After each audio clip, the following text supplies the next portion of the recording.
नमस्कार। चलिए आज बात करते हैं भारत की नींव की, यानी हमारे संविधान की। और हम इसकी कुछ सबसे दिलचस्प विशेषताओं को समझने की कोशिश करेंगे। आप इसे हमारे देश की एक रूल बुक की तरह समझ सकते हैं और इस पूरे विश्लेषण में हम यही देखेंगे कि आखिर ये रूल बुक दुनिया में सबसे अलग, सबसे अनोखी क्यों है। तो सबसे बड़ा सवाल यही था कि हजारों साल पुरानी एक पूरी सभ्यता के लिए आप नियमों की एक किताब कैसे लिखते हैं। ये कोई छोटा मोटा काम तो था नहीं। हमारे संविधान बनाने वालों के सामने ये एक बहुत बहुत बड़ी चुनौती थी, ऐसी जो पहले कभी नहीं देखी गई। और जानते हैं इसका जवाब क्या निकला? दुनिया का सबसे लंबा लिखित संविधान। जी हां, अ रिटन कॉन्स्टिट्यूशन। ये कोई आम दस्तावेज नहीं है, बिल्कुल नहीं। और आज हम यही समझेंगे बिल्कुल विस्तार से कि आखिर इसे इतना लंबा और इतना डिटेल्ड क्यों बनाया गया और इसकी खास बातें क्या-क्या हैं। तो चलिए अब इस विषय में और गहराई से उतरते हैं। हमारा पहला सेक्शन है राष्ट्र के लिए एक ब्लूप्रिंट। देखिए, यह समझना बहुत जरूरी है कि हमारा संविधान सिर्फ कुछ कानूनों का कलेक्शन नहीं है। नहीं, ये एक मॉडर्न नेशन के लिए एक आर्किटेक्चरल प्लान की तरह है, जिसका मकसद था भारत जैसी इतनी डाइवर्स सभ्यता को एक सिंगल कानूनी ढांचे में एक साथ लाना।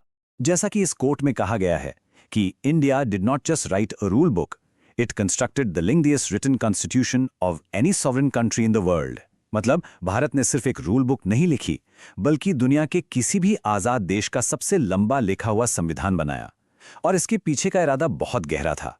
मकसद था एक ऐसा दस्तावेज बनाना जो भारत जैसे इतने विविध, इतने अलग अलग तरह के लोगों वाले देश को एक स्थिरता और एकता दे सके। अब इस लक्ष्य को पाने के लिए संविधान बनाने वालों को एक बहुत बड़ा डिजाइन फैसला लेना था। और वो फैसला था कि संविधान लिखित हो या अलिखित, यानी रिटन वर्सेस अनरिटन। ये एक ऐसा कोर डिसीजन था जिसका असर सीधे सीधे देश की स्थिरता पर पड़ना था।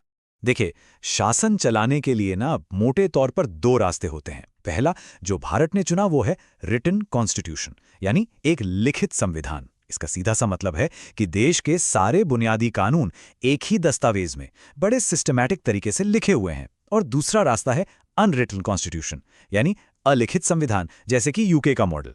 ये कोई एक किताब नहीं है, बल्कि ये लिखित कानूनों, अदालतों के फैसलों और पुरानी परंपराओं का एक मिला जुला रूप है जो धीरे धीरे समय के साथ बनता गया है। अच्छा, अब ये जो टेबल है ये इन दोनों मॉडलों के बीच का फर्क बिल्कुल साफ कर देती है। एक तरफ है भारत का रिटन कॉन्स्टिट्यूशन, जो कि पूरी तरह से स्ट्रक्चर्ड है। इसे बाकायदा एक संविधान सभा ने बनाया था और इसमें बदलाव करना, जिसे अमेंड करना कहते हैं, वो आसान नहीं है। इसीलिए इसे कठोर या रिजिड कहते हैं। वहीं दूसरी तरफ यूके का अनरिटन कॉन्स्टिट्यूशन है, जो स्ट्रक्चर्ड नहीं है। ये तो बस समय के साथ इवॉल्व हुआ है और इसमें बदलाव करना काफी आसान है, इसलिए ये लचीला यानी फ्लेक्सिबल है। तो सबसे जरूरी बात क्या निकल कर आती है? यही कि भारत ने स्थिरता और हर चीज की स्पष्टता के लिए एक कठोर और सिस्टमैटिक दस्तावेज का रास्ता चुना। तो चलिए इस कॉन्सेप्ट को और पक्का करने के लिए एक बार फिर से इसकी परिभाषा देख लेते हैं। तो रिटन कॉन्स्टिट्यूशन क्या है? ये वो संविधान है जहां देश के सबसे ऊपर के कानून एक सिंगल सिस्टमैटिक दस्तावेज के तौर पर लिखे जाते हैं और इसे बनाने के लिए एक खास बॉडी, एक सभा बनाई जाती है। और इसका सबसे बड़ा फायदा है क्लैरिटी और स्टेबिलिटी, मतलब सब कुछ साफ साफ लिखा होता है। तो ठीक है, फैसला तो ले लिया गया कि संविधान लिखित होगा, पर इसका नतीजा क्या निकला? और यही हमें हमारे अगले सेक्शन पर लेकर आता है, एक विशाल संविधान का मापन। चलिए अब कुछ नंबर्स देखते हैं, कुछ दमदार आंकड़े जो बताएंगे कि देश का ये सबसे बड़ा कानून असल में कितना बड़ा है। तो सुनिए, जब 1950 में हमारा संविधान लागू हुआ तो इसमें शुरुआत में थे 395 आर्टिकल्स, यानी अनुच्छेद। अब ये आर्टिकल क्या होता है? आप इसे संविधान के अंदर एक नंबर वाला नियम या क्लॉज समझ सकते हैं, जो सरकार की शक्तियों, नागरिकों के अधिकारों या शासन के किसी खास पहलू के बारे में डिटेल में बताता। और आज ये संख्या बढ़कर हो गई है 448। तो ये जो बढ़त है ना, ये एक बहुत जरूरी बात बताती है। ये बताती है कि हमारा संविधान कोई पत्थर की लकीर नहीं है। ये एक जीता जागता एक लिविंग डॉक्यूमेंट है, जो देश की बदलती जरूरतों के हिसाब से समय के साथ खुद को बदलता है, विकसित होता है। तो सवाल यह है कि ये संख्या बढ़ी कैसे? ये हुआ एक बहुत ही खास प्रक्रिया के जरिए, जिसे कहते हैं अमेंडमेंट, यानी संशोधन। अमेंडमेंट का मतलब है संविधान में किया गया एक फॉर्मल बदलाव, एक ऑफिशियल चेंज। और इसी प्रोसेस के जरिए संविधान को समय समय पर अपडेट किया जाता है ताकि ये हमेशा रेलेवेंट बना रहे। और सुनिए, ये जो ग्रोथ है ना, ये सिर्फ आर्टिकल्स में ही नहीं हुई है। हमारा संविधान पार्ट्स यानी भागों में बटा हुआ है। आप पार्ट्स को संविधान की किताब के चैप्टर्स की तरह समझ सकते हैं, जो एक जैसे टॉपिक्स को एक साथ ग्रुप करते हैं। तो शुरू में 22 पार्ट्स थे, जो अब बढ़कर 25 हो गए। ठीक इसी तरह शेड्यूल्स या अनुसूचियां, जो पहले 8 थी, अब 12 हो गई हैं। और ये शेड्यूल्स क्या हैं? ये संविधान के आखिर में दी गई लिस्ट या टेबल होती हैं, जिनमें कुछ एक्स्ट्रा एडमिनिस्ट्रेटिव डिटेल्स होती हैं। तो ये सारी बातें हमें हमारे आखिरी सेक्शन पर ले आती हैं, एक जीवित बढ़ता हुआ दस्तावेज। और यहां हम इस बात को जोड़कर देखेंगे कि संविधान का रिटन होना और इसका इतना बड़ा साइज आज भी हमारे लिए क्यों और कैसे मैटर करता है। तो चलिए अब तक की सारी बातचीत का निचोड़ निकालते हैं। मुख्य बातें क्या हैं? पहली, हमारा संविधान एक रिटन डॉक्यूमेंट है। दूसरी, इसे देश में स्थिरता लाने के लिए रिजिड बनाया गया है। तीसरी, ये दुनिया का सबसे लंबा संविधान है। और चौथी और सबसे जरूरी बात, ये बहुत व्यापक यानी कॉम्प्रिहेंसिव और डिटेल्ड है, जो गवर्नेंस के लगभग हर पहलू को कवर करता है। तो यहां समझने वाली बात यह है कि हमारे संविधान का लंबा होना इसकी कोई कमी नहीं, बल्कि इसकी एक बहुत बड़ी खूबी है, एक फीचर है।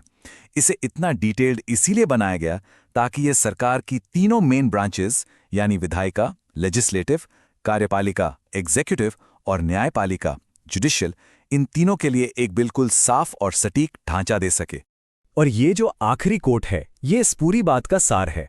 The defining characteristic of the Indian constitution is its comprehensiveness. It does not leave governance to chance. मतलब भारतीय संविधान की सबसे बड़ी पहचान इसकी व्यापकता है। ये शासन को किस्मत के भरोसे नहीं छोड़ता। इसका सीधा सा मतलब यह है कि इसका डिजाइन जानबूझकर इतना डिटेल रखा गया ताकि एक मजबूत और स्थिर देश की नींव रखी जा सके। तो ठीक है, अब हम ये तो समझ गए कि हमारा संविधान लिखित है, बहुत लंबा है और बहुत डिटेल्ड भी है।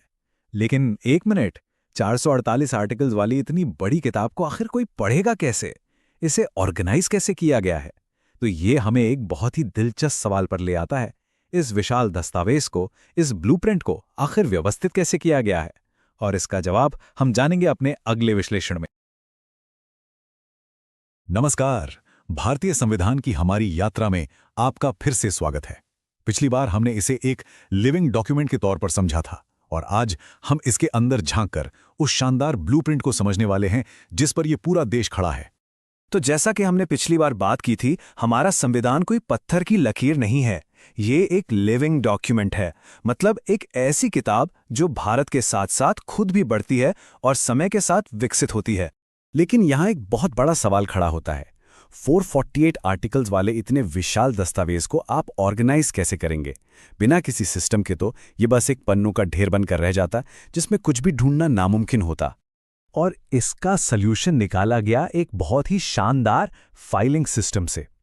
और इस सिस्टम के दो सबसे जरूरी कंपोनेंट्स हैं, पार्ट्स और शेड्यूल्स। यही वो दो मास्टर कीज हैं जो इस विशाल दस्तावेज को एकदम व्यवस्थित रखती हैं।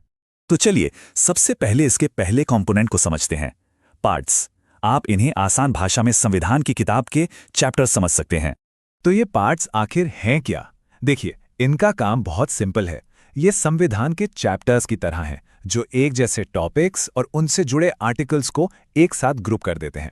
इससे हर चीज लॉजिकल और बिल्कुल क्लियर हो जाती है।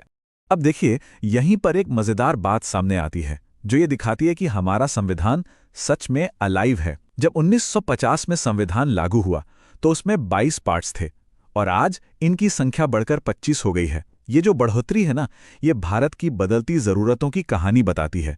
लेकिन एक मिनट, यहां एक सवाल जरूर आएगा मन में। अगर नए पार्ट्स जोड़े गए तो 22 से ये संख्या सिर्फ 25 ही कैसे हुई? इसका जो गणित है ना, वो थोड़ा सा ट्रिकी है। चलिए इस कॉन्स्टिट्यूशनल मैथ को समझते हैं। देखिए, शुरू में हमारे पास थे 22 ओरिजिनल पार्ट्स।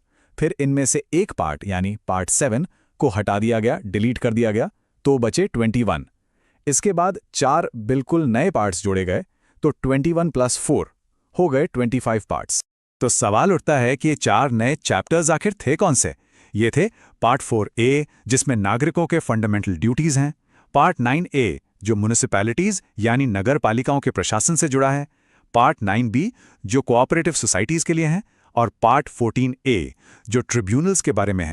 तो ये तो हुई पार्ट्स की बात। अब आते हैं संविधान के दूसरे ऑर्गेनाइजेशनल टूल पर, जिन्हें शेड्यूल्स कहा जाता है। इन्हें आप संविधान की किताब के अपेंडिसेस यानी परिशिष्ट भी कह सकते हैं। अब शेड्यूल्स का काम क्या है? इनका काम है वो सारी एक्स्ट्रा डिटेल्स और लंबी लंबी लिस्ट्स को संभालना, जिन्हें अगर आर्टिकल्स में डाला जाता तो आर्टिकल्स बहुत ज़्यादा क्लटर्ड और कंफ्यूजिंग हो जाते। जैसे राज्यों और केंद्र शासित प्रदेशों की लिस्ट, या फिर कौन कौन सी भाषाएं हैं, ये सब शेड्यूल्स में हैं। और बिल्कुल पार्ट्स की ही तरह शेड्यूल्स की संख्या भी समय के साथ बढ़ी है। मूल संविधान में 8 शेड्यूल्स थे और आज इनकी संख्या 12 है। ये एक बार फिर दिखाता है कि हमारा संविधान कैसे समय की ज़रूरतों के हिसाब से खुद को ढालता है। और ये जो 4 नए शेड्यूल्स जोड़े गए, 9, 10, 11 और 12, ये उस वक्त की बड़ी चुनौतियों से निपटने के लिए लाए गए थे, जैसे कि लैंड रिफॉर्म्स यानी भूमि सुधार, और पॉलिटिकल डिफेक्शन, जिसे हम दल बदल विरोधी कानून के नाम से जानते हैं। तो चलिए अब इन सब को एक साथ रखकर देखते हैं कि हमारे देश के इस बुनियादी दस्तावेज का पूरा स्ट्रक्चरल ब्लूप्रिंट कैसा दिखता है। तो ये है पूरी कहानी एक नज़र में। 1950 में 395 आर्टिकल्स थे, आज लगभग 448 हैं। पार्ट्स 22 से बढ़कर 25 हो गए और शेड्यूल्स 8 से 12 हो गए। ये सिर्फ आंकड़े नहीं हैं, ये पिछले 70 से भी ज्यादा सालों में हमारे देश के विकास की कहानी कहते हैं। तो कुल मिलाकर अब हम इस दस्तावेज के आर्किटेक्चर को समझ चुके हैं। हमें इसका साइज पता है, हम जानते हैं कि ये रिटन है, और सबसे ज़रूरी, हम इसके लॉजिकल ऑर्गेनाइजेशन को भी समझ गए हैं। हमने इसका ढांचा देख लिया है। लेकिन अब तक तो हमने सिर्फ गाड़ी का ढांचा देखा है, उसका ब्लूप्रिंट समझा है। पर जैसा कि कहा गया है, now we must turn the key and start the engine. तो अगली बार हम इसी ब्लूप्रिंट से आगे बढ़कर इंजन की बात करेंगे। हम ये जानेंगे कि ये विशाल ढांचा असल में काम कैसे करता है, ये देश पर शासन कैसे करता है। हम वेस्टमिंस्टर लेगेसी को समझेंगे और ये पता लगाएंगे कि भारत ने आखिर पार्लियामेंट्री सिस्टम ही क्यों चुना। जुड़े रहिए। नमस्कार। पिछले विश्लेषण में हमने संविधान के शरीर को, मतलब उसके अलग अलग हिस्सों और अनुसूचियों को समझा था। तो आज हम उसके दिमाग की गहराइयों में उतरने वाले हैं। हाँ, वो इंजन जो इस विशाल देश को चलाता है, जो सारे फैसले लेता है। तो चलिए शासन के इस इंजन की कार्यप्रणाली को समझने की कोशिश करते हैं। तो सवाल बहुत सीधा सा है, अगर संविधान एक शरीर है तो फिर इसका दिमाग क्या है? आखिर वो कौन सा सिस्टम है, कौन सी व्यवस्था है जिससे हमारा देश चलता है, फैसले लेता है? बस आज का ये विश्लेषण इसी एक बड़ी पहेली को सुलझाने के बारे में है। चलिए तो फिर इस सफ़र की शुरुआत करते हैं, शरीर से दिमाग तक। और देखिए, इसमें सबसे दिलचस्प बात यह है कि भारत के संविधान निर्माताओं ने कोई एकदम नई चीज़ नहीं बनाई। उन्होंने एक पहले से आजमाए हुए, एक परखे हुए मॉडल को चुना। आप इसे सरकार का एक ऑपरेटिंग सिस्टम समझ सकते हैं। और वो मॉडल है पार्लियामेंट्री फॉर्म ऑफ गवर्नमेंट। जी हाँ, यही वो शब्द है जो हमारे आज के विश्लेषण के केंद्र में है। आइए जरा इसे खोलकर समझते हैं कि इसका असल मतलब क्या है और ये बहुमत के तर्क पर काम कैसे करता है। देखिए, इस पूरी व्यवस्था का जो आधार है वो है बहुमत का तर्क, या जिसे हम लॉजिक ऑफ मेजॉरिटी कहते हैं। मतलब एकदम सीधे और सरल शब्दों में, जिस पॉलिटिकल पार्टी को देश के आम चुनाव में सबसे ज्यादा सीटें मिलती हैं, सरकार बनाने का हक उसी को मिलता है। सत्ता का सीधा कनेक्शन लोगों के वोट से होता है और वो वोट संसद में जीती हुई सीटों के रूप में हमें दिखाई देता है। ये स्लाइड देखिए, ये पावर के पूरे मैकेनिज्म को 3 आसान स्टेप्स में समझा रही है। स्टेप 1, एक पार्टी चुनाव जीतती है। स्टेप 2, वो सरकार बनाती है। और स्टेप 3, जो कि सबसे ज्यादा जरूरी है, वो संसद के विश्वास यानी कॉन्फिडेंस के साथ शासन करती है। अब इसका मतलब क्या हुआ? इसका मतलब ये है कि सरकार की ताकत सिर्फ चुनाव जीतने तक नहीं है, बल्कि उसे संसद में हर दिन अपना बहुमत साबित करना होता है। अगर सरकार संसद का विश्वास खो दे, मतलब कि ज्यादातर सांसद उसके खिलाफ हो जाएं, तो सरकार गिर सकती है। यही इस पूरे सिस्टम की बुनियाद है। तो अब सवाल ये उठता है कि ये सिस्टम आखिर आया कहाँ से, इसकी प्रेरणा कहाँ से मिली? इसका जवाब हमें इसकी वेस्टमिंस्टर विरासत में मिलता है। ये पूरा आइडिया वेस्टमिंस्टर मॉडल से लिया गया है, जिसका जन्म यूनाइटेड किंगडम यानी ब्रिटेन में हुआ था। लेकिन सवाल फिर वही है, भारत ने यही मॉडल क्यों चुना? जैसा कि ये स्लाइड बता रही है, हमारे संविधान निर्माता ब्रिटिश संसदीय व्यवस्था से अच्छी तरह वाकिफ थे और उन्हें लगा कि भारत की जो जबरदस्त विविधता है उसे संभालने के लिए ये सिस्टम अमेरिका के प्रेसिडेंशियल सिस्टम से कई बेहतर रहेगा। क्यों? क्योंकि संसदीय प्रणाली में सरकार और संसद के बीच लगातार तालमेल बना रहता है, जिससे देश के अलग अलग हिस्सों और समुदायों को नुमाइंदगी देना, उनका प्रतिनिधित्व करना आसान हो जाता है। और ये स्लाइड ये भारत के संवैधानिक मिश्रण की खूबी को दिखाती है। ये एक शानदार जुगलबंदी है। हमने सरकार का सिस्टम तो यूके से ले लिया, पार्लियामेंट्री मॉडल, लेकिन हमने संविधान का प्रकार रखा लिखित, जिसकी प्रेरणा हमें अमेरिका जैसे देशों से मिली। तो ये एक कमाल का संतुलन बना, एक तरफ ब्रिटिश सिस्टम का लचीलापन और दूसरी तरफ एक लिखित संविधान की स्पष्टता और स्थिरता। तो अगर इसे संक्षेप में देखें तो वेस्टमिंस्टर मॉडल का असर बिल्कुल साफ है। इसकी उत्पत्ति ओरिजिन यूके में हुई और इसका मूल नियम को रूल एक ही है, जिसके पास बहुमत है शासन उसी का है। सबसे ज्यादा सीटें जीतो और सरकार चलाओ, सिंपल। यहाँ तक तो सब ठीक लगता है, ये एक बहुत ही कारगर सिस्टम लगता है ना? लेकिन अब हम एक थोड़ा विश्लेषणात्मक मोड़ लेते हैं, क्योंकि यही सिस्टम शक्ति यानी पावर को लेकर एक बहुत ही बुनियादी और ज़रूरी सवाल भी खड़ा करता है। जैसा कि हमने शुरू में कहा था, ये शासन का एक इंजन है। तो फिर इस इंजन का ईंधन क्या है? इस इंजन का ईंधन सिर्फ एक ही चीज़ है, विधायी बहुमत या लेजिस्लेटिव मेजॉरिटी। सारी की सारी शक्ति, सारे फैसले लेने की ताकत सिर्फ और सिर्फ संसद में बहुमत होने से ही आती है। और यही बात हमें हमारे आज के विश्लेषण के सबसे बड़े सवाल पर ले आती है। क्या अगर सारी शक्ति बहुमत से ही मिलती है, अगर बहुमत ही शासन करता है, तो फिर उस बहुमत को तानाशाह बनने से कौन सी चीज रोकती है? इस सवाल का जवाब संविधान के एक और बेहतरीन डिजाइन में छिपा है, जो इस इंजन के लिए एक सेफ्टी वॉल्व की तरह काम करता है, और उसे हम अपने अगले विश्लेषण में समझेंगे। सेपरेशन ऑफ पावर्स, यानी शक्तियों का पृथक्करण। वापस से स्वागत है। तो पिछली बार जब हमने बात की थी, हम इस नतीजे पर पहुंचे थे कि मेजॉरिटी पार्टी यानी जिसके पास बहुमत है वही तो देश की गाड़ी चलाती है। लेकिन यहाँ एक बहुत बड़ा, बहुत जरूरी सवाल खड़ा हो जाता है। सोचिए जरा, क्या हो अगर जो ड्राइवर है वही गाड़ी को सीधा खाई की तरफ ले जाने का फैसला कर ले? यही गंभीर सवाल है जो हमें सीधा आज के टॉपिक के दिल में ले जाता है। अच्छा, तो जो हमारे संविधान के निर्माता थे ना, the framers of our constitution, वो इस खतरे को बहुत अच्छे से समझते थे। उन्हें पता था कि ऐसा हो सकता है। इसीलिए उन्होंने क्या किया? उन्होंने पावर के गलत इस्तेमाल को रोकने के लिए संविधान के अंदर ही एक बहुत ही पावरफुल, आप कह सकते हैं, एक सेफ्टी मैकेनिज्म बना दिया, एक ब्रेकिंग सिस्टम। तो ये जो ब्रेकिंग सिस्टम है, इसका एक ऑफिशियल नाम भी है। इसे कहते हैं सेपरेशन ऑफ पावर्स। अब ये है क्या? देखिए, ये एक ऐसा ब्रिलियंट डिजाइन है जो ये इंश्योर करता है, ये पक्का करता है कि शासन की सारी ताकत, सारी पावर किसी एक के हाथ में ना आ जाए। नहीं, बल्कि इस पावर को 3 अलग अलग इंडिपेंडेंट ब्रांचेस यानी शाखाओं में डिवाइड कर दिया गया है। कौन सी है ये? द लेजिस्लेटिव, द एग्जीक्यूटिव और द जुडिशियरी। तो आइए अब इस सिस्टम को थोड़ा और गहराई से समझें। ये पूरा का पूरा ढांचा ना पार के 3 पिलर्स यानी 3 स्तंभों पर खड़ा है। और मजेदार बात यह है कि हर पिलर का एक बहुत ही स्पेसिफिक, एकदम साफ साफ काम है। ओके, तो इस टेबल को देखते हैं बिल्कुल आराम से। सबसे पहला पिलर है लेजिस्लेटिव। इसे हम आम भाषा में पार्लियामेंट या संसद भी कहते हैं। हाँ, वही लोकसभा और राज्यसभा। इनका काम सिंपल, कानून बनाना, मेक लॉज। मतलब देश कैसे चलेगा उसके लिए सारे नियम, सारे कायदे कानून यही लोग तैयार करते हैं। फिर आता है दूसरा पिलर, एग्जीक्यूटिव यानी कार्यपालिका। यह है असल में सरकार, प्राइम मिनिस्टर, उनका पूरा कैबिनेट और पूरी सरकारी मशीन, जैसे IAS, IPS ऑफिसर्स। इनका काम है लेजिस्लेटिव के बनाए कानून को लागू करना, यानी कैरीज आउट लॉज। सड़क के ट्रैफिक रूल से लेकर टैक्स कलेक्शन तक जमीन पर हर चीज को लागू करना इन्हीं की जिम्मेदारी है। और फिर तीसरा और शायद सबसे इंपॉर्टेंट पिलर, द जुडिशरी यानी न्यायपालिका। सुप्रीम कोर्ट, हाई कोर्ट, सारी अदालतें इसमें आती हैं। और इनका काम है कानून का मूल्यांकन करना, टू इवैल्यूएट लॉज। ये चेक करते हैं कि जो कानून बना है और जिस तरह से लागू किया जा रहा है, क्या वो संविधान, हमारे कॉन्स्टिट्यूशन के हिसाब से ठीक है या नहीं। लेकिन ये तीनों पिलर्स अकेले अकेले आइसोलेटेड होकर काम नहीं करते, बिल्कुल नहीं। असली जादू, असली कमाल तो इनके आपस के कनेक्शन में है। ये मिलकर एक ऐसा सिस्टम बनाते हैं जो खुद को रेगुलेट करता है, जिसे कहते हैं चेक्स एंड बैलेंसेस। कितना सुंदर नाम है ना।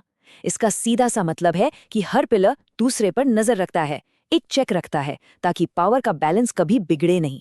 तो चलिए देखते हैं कि ये काम करता कैसे है। इस पूरे प्रोसेस को ना एक एग्जाम्पल से समझते हैं। मान लीजिए स्टेप 1, लेजिस्लेचर यानी पार्लियामेंट एक बिल्कुल नया साइबर सिक्योरिटी लॉ पास कर देती है, ठीक है। अब स्टेप 2, एग्जीक्यूटिव यानी सरकार की आईटी मिनिस्ट्री और पुलिस फोर्स उस कानून को पूरे देश में लागू करती है। लेकिन अब आता है सबसे जरूरी स्टेप 3। अब कुछ लोगों को लगता है कि ये नया कानून उनके राइट टू प्राइवेसी का, उनकी निजता के अधिकार का उल्लंघन कर रहा है। तो वो क्या करते हैं? वो केस लेकर जाते हैं जुडिशरी के पास, सीधा सुप्रीम कोर्ट। अब कोर्ट क्या करेगी? वो उस कानून को संविधान की कसौटी पर परखेगी। इस खास शक्ति को जुडिशियल रिव्यू कहते हैं। और अगर कोर्ट को लगता है कि हाँ, ये कानून सच में संविधान के खिलाफ है, तो उसके पास उस कानून को रद्द करने की, उसे पूरी तरह से स्ट्राइक डाउन करने की शक्ति है। ये है असली चेक। अब जरा 1 मिनट के लिए सोचिए, ये जो चेक्स एंड बैलेंसेस का पूरा सिस्टम है, इसके ठीक से काम करने के लिए एक चीज सबसे जरूरी है। क्या? यही कि इन तीनों में से एक पिलर, एक खंबा बिल्कुल न्यूट्रल हो, बिल्कुल निष्पक्ष यानी इम्पार्शियल। सोच के देखिए, बिल्कुल एक क्रिकेट मैच के अंपायर की तरह। अंपायर का काम क्या होता है? नियम देखना, रूल बुक फॉलो करना। ये नहीं देखना कि कौन सी टीम ज्यादा पावरफुल है या किसके फैंस ज्यादा शोर मचा रहे हैं। और इसी चीज को, इसी अंपायर वाले रोल को कहते हैं इंडिपेंडेंस ऑफ जुडिशरी, न्यायपालिका की स्वतंत्रता। इसका सीधा सा मतलब ये है कि अदालत को लेजिस्लेटिव और एग्जीक्यूटिव यानी पार्लियामेंट और सरकार, इन दोनों के किसी भी प्रेशर से, किसी भी दबाव से बिल्कुल आज़ाद होना चाहिए। और ये सिर्फ कहने की बात नहीं है। इस आज़ादी को इंश्योर करने के लिए संविधान में कई प्रोविजंस हैं। जैसे जजेस को हटाने का प्रोसेस इतना मुश्किल बनाया गया है, उनकी सैलरी पर पार्लियामेंट में वोट नहीं होता। और यही आज़ादी, यही निष्पक्षता इस पूरे सिस्टम की आत्मा है। इसके बिना ये सिस्टम क्रेडिबल ही नहीं रहेगा, इस पर कोई विश्वास ही नहीं करेगा। ओके, तो अब तक हमने ये समझ लिया कि सेंटर में यानी दिल्ली में सरकार के अंदर पावर को बैलेंस कैसे किया गया है, लेजिस्लेटिव, एग्जीक्यूटिव, जुडिशरी, ठीक है। लेकिन इंडिया की कहानी, इंडिया के गवर्नेंस की कहानी यहाँ खत्म नहीं होती। अरे, ये तो बस शुरुआत है। इसके आगे गवर्नेंस का एक और लेवल है जो इस पूरी पिक्चर को और भी ज्यादा इंटरेस्टिंग बना देता है। तो इस पूरी बात का सार क्या है? टेक अवे ये है कि हाँ, न्यू दिल्ली में सेंट्रल गवर्नमेंट के लेवल पर शक्ति को बहुत सूझबूझ के साथ बांटा गया है, उसको बैलेंस किया गया है। लेकिन यहाँ सवाल ये उठता है, क्या इतना काफी है? जरा इस सवाल पर गौर कीजिए। इंडिया कितना बड़ा और डाइवर्स देश है। क्या दिल्ली में बैठी एक सरकार लद्दाख के ठंडी बर्फीली चोटियों से लेकर केरला के गर्म समुद्री तटों तक इतने बड़े देश की हर जरूरत, हर छोटी बड़ी समस्या को अकेले ही मैनेज कर सकती है? प्रैक्टिकल है? इस बड़े सवाल का जवाब इंडिया के एक बहुत ही अनोखे, एक हाइब्रिड सिस्टम में छिपा है। अक्सर लोग पूछते हैं, क्या इंडिया एक फेडरल सिस्टम है जहां स्टेट्स यानी राज्य पावरफुल होते हैं, या फिर एक यूनिटरी सिस्टम है जहां सेंटर ही सब कुछ कंट्रोल करता है? सच तो ये है कि इंडिया इन दोनों के बीच का रास्ता अपनाता है। असली जवाब है क्वाज़ी फेडरल। अब ये क्वाज़ी फेडरल क्या बला है और इसका हमारी रोज की जिंदगी पर क्या असर पड़ता है, ये हम डिकोड करेंगे अपनी अगली चर्चा में। नमस्कार। पिछले विश्लेषण में हमने सरकार की शक्तियों के हॉरिजॉन्टल यानी एक ही लेवल पर बंटवारे को समझा था। चलिए एक छोटा सा रिकैप करते हैं। हमने देखा था कि कैसे पावर को 3 बराबर हिस्सों में बांटा गया है। लेजिस्लेचर यानी जो कानून बनाती है, एग्जीक्यूटिव जो उन कानूनों को लागू करती है, और जुडिशरी जो न्याय की रक्षा करती है। लेकिन पावर का बंटवारा सिर्फ हॉरिजॉन्टल ही नहीं होता। एक और बहुत बड़ा सवाल है कि यह पावर वर्टिकली मतलब ऊपर से नीचे कैसे बंटी हुई है। सेंटर और स्टेट्स के बीच पावर का ये रिश्ता कैसे काम करता है। आज हम इसी की गहराई में उतरने वाले हैं। तो चलिए इस पूरी पहेली का अगला और शायद सबसे दिलचस्प टुकड़ा जोड़ते हैं, और वो है फेडरलिज्म। हिंदी में कहें तो संघवाद। आखिर ये है क्या और भारत के लिए इसके क्या मायने हैं, आइए समझते हैं। तो फेडरलिज्म ये है क्या आखिर? अगर बिल्कुल सीधे और सरल शब्दों में कहें तो इसका मतलब है देश में एक से ज्यादा लेवल की सरकार का होना। मतलब सिर्फ दिल्ली में बैठी एक सेंट्रल गवर्नमेंट ही पूरे देश को नहीं चलाती। भारत में ये सिस्टम एक 3 टियर सिस्टम के तौर पर काम करता है। सबसे ऊपर है यूनियन या सेंटर यानी केंद्र सरकार, जो पूरे देश के मामलों को देखती है, जैसे कि डिफेंस या फॉरेन पॉलिसी। फिर दूसरे लेवल पर आती हैं हमारी स्टेट्स यानी राज्य सरकारें, जो अपने अपने क्षेत्र के मामले संभालती हैं, जैसे स्टेट पुलिस या एग्रीकल्चर। और फिर आता है सबसे जमीनी स्तर, लोकल बॉडीज, मतलब हमारी पंचायतें और नगर पालिकाएं, जो हमारी गली, पानी और सफाई जैसी रोजमर्रा की जरूरतों का ध्यान रखती हैं। और हाँ, यहाँ एक बात समझनी बेहद जरूरी है। ये जो राज्य सरकारें हैं, ये केंद्र सरकार की कोई एजेंट या सबऑर्डिनेट नहीं है। उन्हें अपनी शक्ति, अपनी अथॉरिटी सीधे भारत के संविधान से मिलती है, और यही बात उन्हें अपनी एक अलग ऑटोनोमस पहचान देती है। अब यहां से कहानी बहुत ही मजेदार हो जाती है, क्योंकि भारतीय संविधान के अंदर ही ना 2 अलग-अलग ताकतों के बीच एक तरह की रस्साकशी चलती रहती है। एक कॉन्स्टिट्यूशनल टग ऑफ वॉर। एक ताकत वो है जो राज्यों को मजबूत बनाती है और दूसरी वो जो केंद्र को। जरा इस टेबल को ध्यान से देखिए। ये भारतीय संघवाद के दिल में बसे उस तनाव को एकदम साफ दिखाती है। एक तरफ है फेडरल फीचर्स, मतलब वो चीजें जो राज्यों को ताकत देती हैं, जैसे बाइकैमरलिज्म। इसका मतलब है संसद के 2 सदन, और इसमें जो राज्यसभा है ना, वो तो है ही राज्यों की प्रतिनिधि। उसका मकसद ये है कि राष्ट्रीय कानून बनाते समय राज्यों की बात जरूर सुनी जाए। लेकिन फिर देखिए दूसरी तरफ, यूनिटरी फीचर्स। ये वो हैं जो सेंटर को ज्यादा पावरफुल बनाते हैं, और इसका सबसे बड़ा उदाहरण इमरजेंसी प्रोविजंस। जैसे ही देश में इमरजेंसी लगती है, लगभग सारी पावर सेंटर के पास चली जाती है, और राज्यों की आज़ादी समझिए काफ़ी हद तक सीमित हो जाती है। तो देखा, ये एक लगातार चलने वाला बैलेंसिंग एक्ट है। भारत का ये जो मिला जुला हाइब्रिड सिस्टम है, ये इतना यूनिक है कि दुनिया भर के पॉलिटिकल स्कॉलर्स को इसे समझाने के लिए नए नए शब्द गढ़ने पड़े, क्योंकि इसे किसी एक बने बनाए फ्रेम में फिट करना नामुमकिन था। सबसे पहले केसी वेयर ने इसे कहा क्वाजी फेडरल। क्वाजी का मतलब होता है लगभग या आधा अधूरा। मतलब ये फेडरल तो है, पर पूरी तरह से नहीं। इसमें केंद्र की तरफ एक मजबूत झुकाव साफ साफ दिखाई देता है। इसी बात को आइवर जेनिंग्स ने और साफ शब्दों में कहा। उन्होंने कहा कि ये federalism with a centralising tendency है, यानी एक ऐसी संघीय व्यवस्था जिसकी नेचुरल टेंडेंसी ही शक्ति को केंद्र की ओर खींचने की है। लेकिन ग्रैनविल ऑस्टिन ने इसका एक पॉजिटिव एंगल दिखाया। उन्होंने इसे नाम दिया कोऑपरेटिव फेडरलिज्म, यानी सहकारी संघवाद। उनका मानना था कि यह सिस्टम बनाए इसीलिए है ताकि केंद्र और राज्य दुश्मन नहीं बल्कि पार्टनर बनकर देश के विकास के लिए काम करें। जैसे हम जीएसटी काउंसिल में देखते हैं, जहां सेंटर और स्टेट्स मिलकर टैक्स पर फैसले लेते हैं। और आखिर में मॉरिस जोन्स ने इसे बार्गेनिंग फेडरलिज्म कहा। उनका कहना था कि असल में होता यह है कि केंद्र और राज्यों के बीच लगातार संसाधनों और अधिकारों के लिए एक मोलभाव, एक सौदेबाजी चलती रहती है। तो जब हम इन सभी विद्वानों की बातों को और संविधान की इन अनोखी विशेषताओं को एक साथ जोड़कर देखते हैं, तो हम भारत की राजनीतिक व्यवस्था के असली सार तक पहुंचते हैं। और वो सार इस एक लाइन में छिपा है, a federal structure with a unitary soul.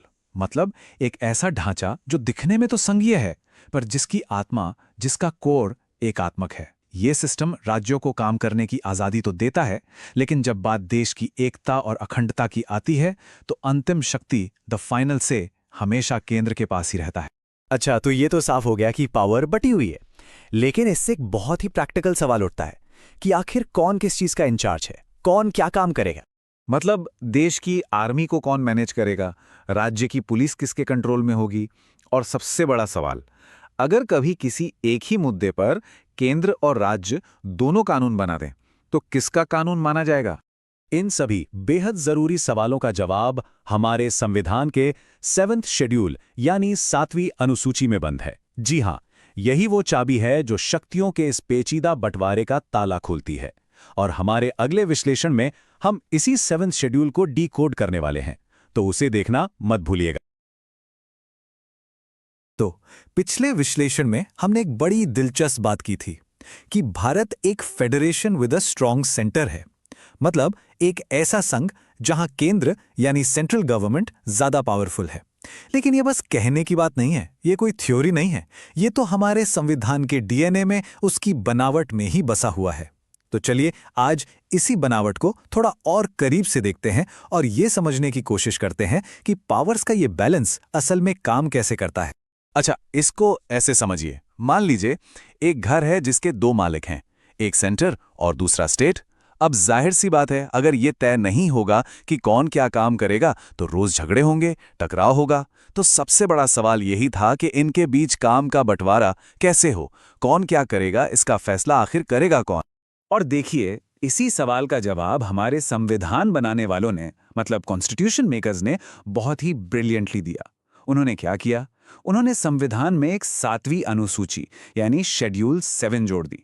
आप इसे एक तरह का ऑफिशियल जॉब डिस्क्रिप्शन मान सकते हैं। एक ऐसी लिस्ट जो सेंटर और स्टेट्स के कामों को बिल्कुल शीशे की तरह साफ साफ बांट देती है। तो ये शेड्यूल 7 आखिर है क्या? टेक्निकली देखें तो ये हमारे संविधान के आर्टिकल 246 के अंडर एक प्रोविजन है।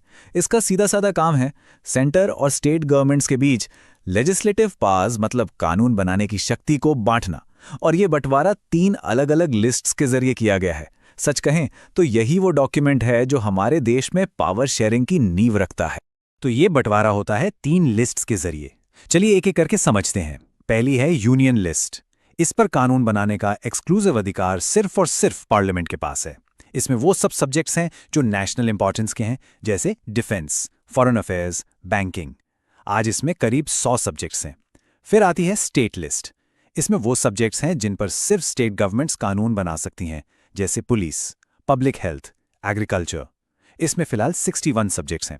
और फिर तीसरी और सबसे इंटरेस्टिंग लिस्ट है कॉन्करेंट लिस्ट। इसमें 52 सब्जेक्ट्स हैं, जैसे एजुकेशन, मैरिज, फॉरेस्ट्स। अब इसमें मजा ये है कि इस पर सेंटर और स्टेट दोनों कानून बना सकते हैं।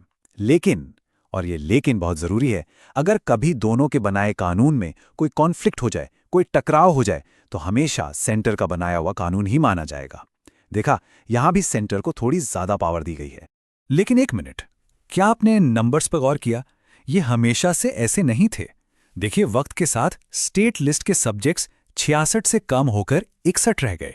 वहीं यूनियन लिस्ट और कॉन्करेंट लिस्ट के सब्जेक्ट्स बढ़ गए। अब ये कोई कोइंसिडेंस तो है नहीं।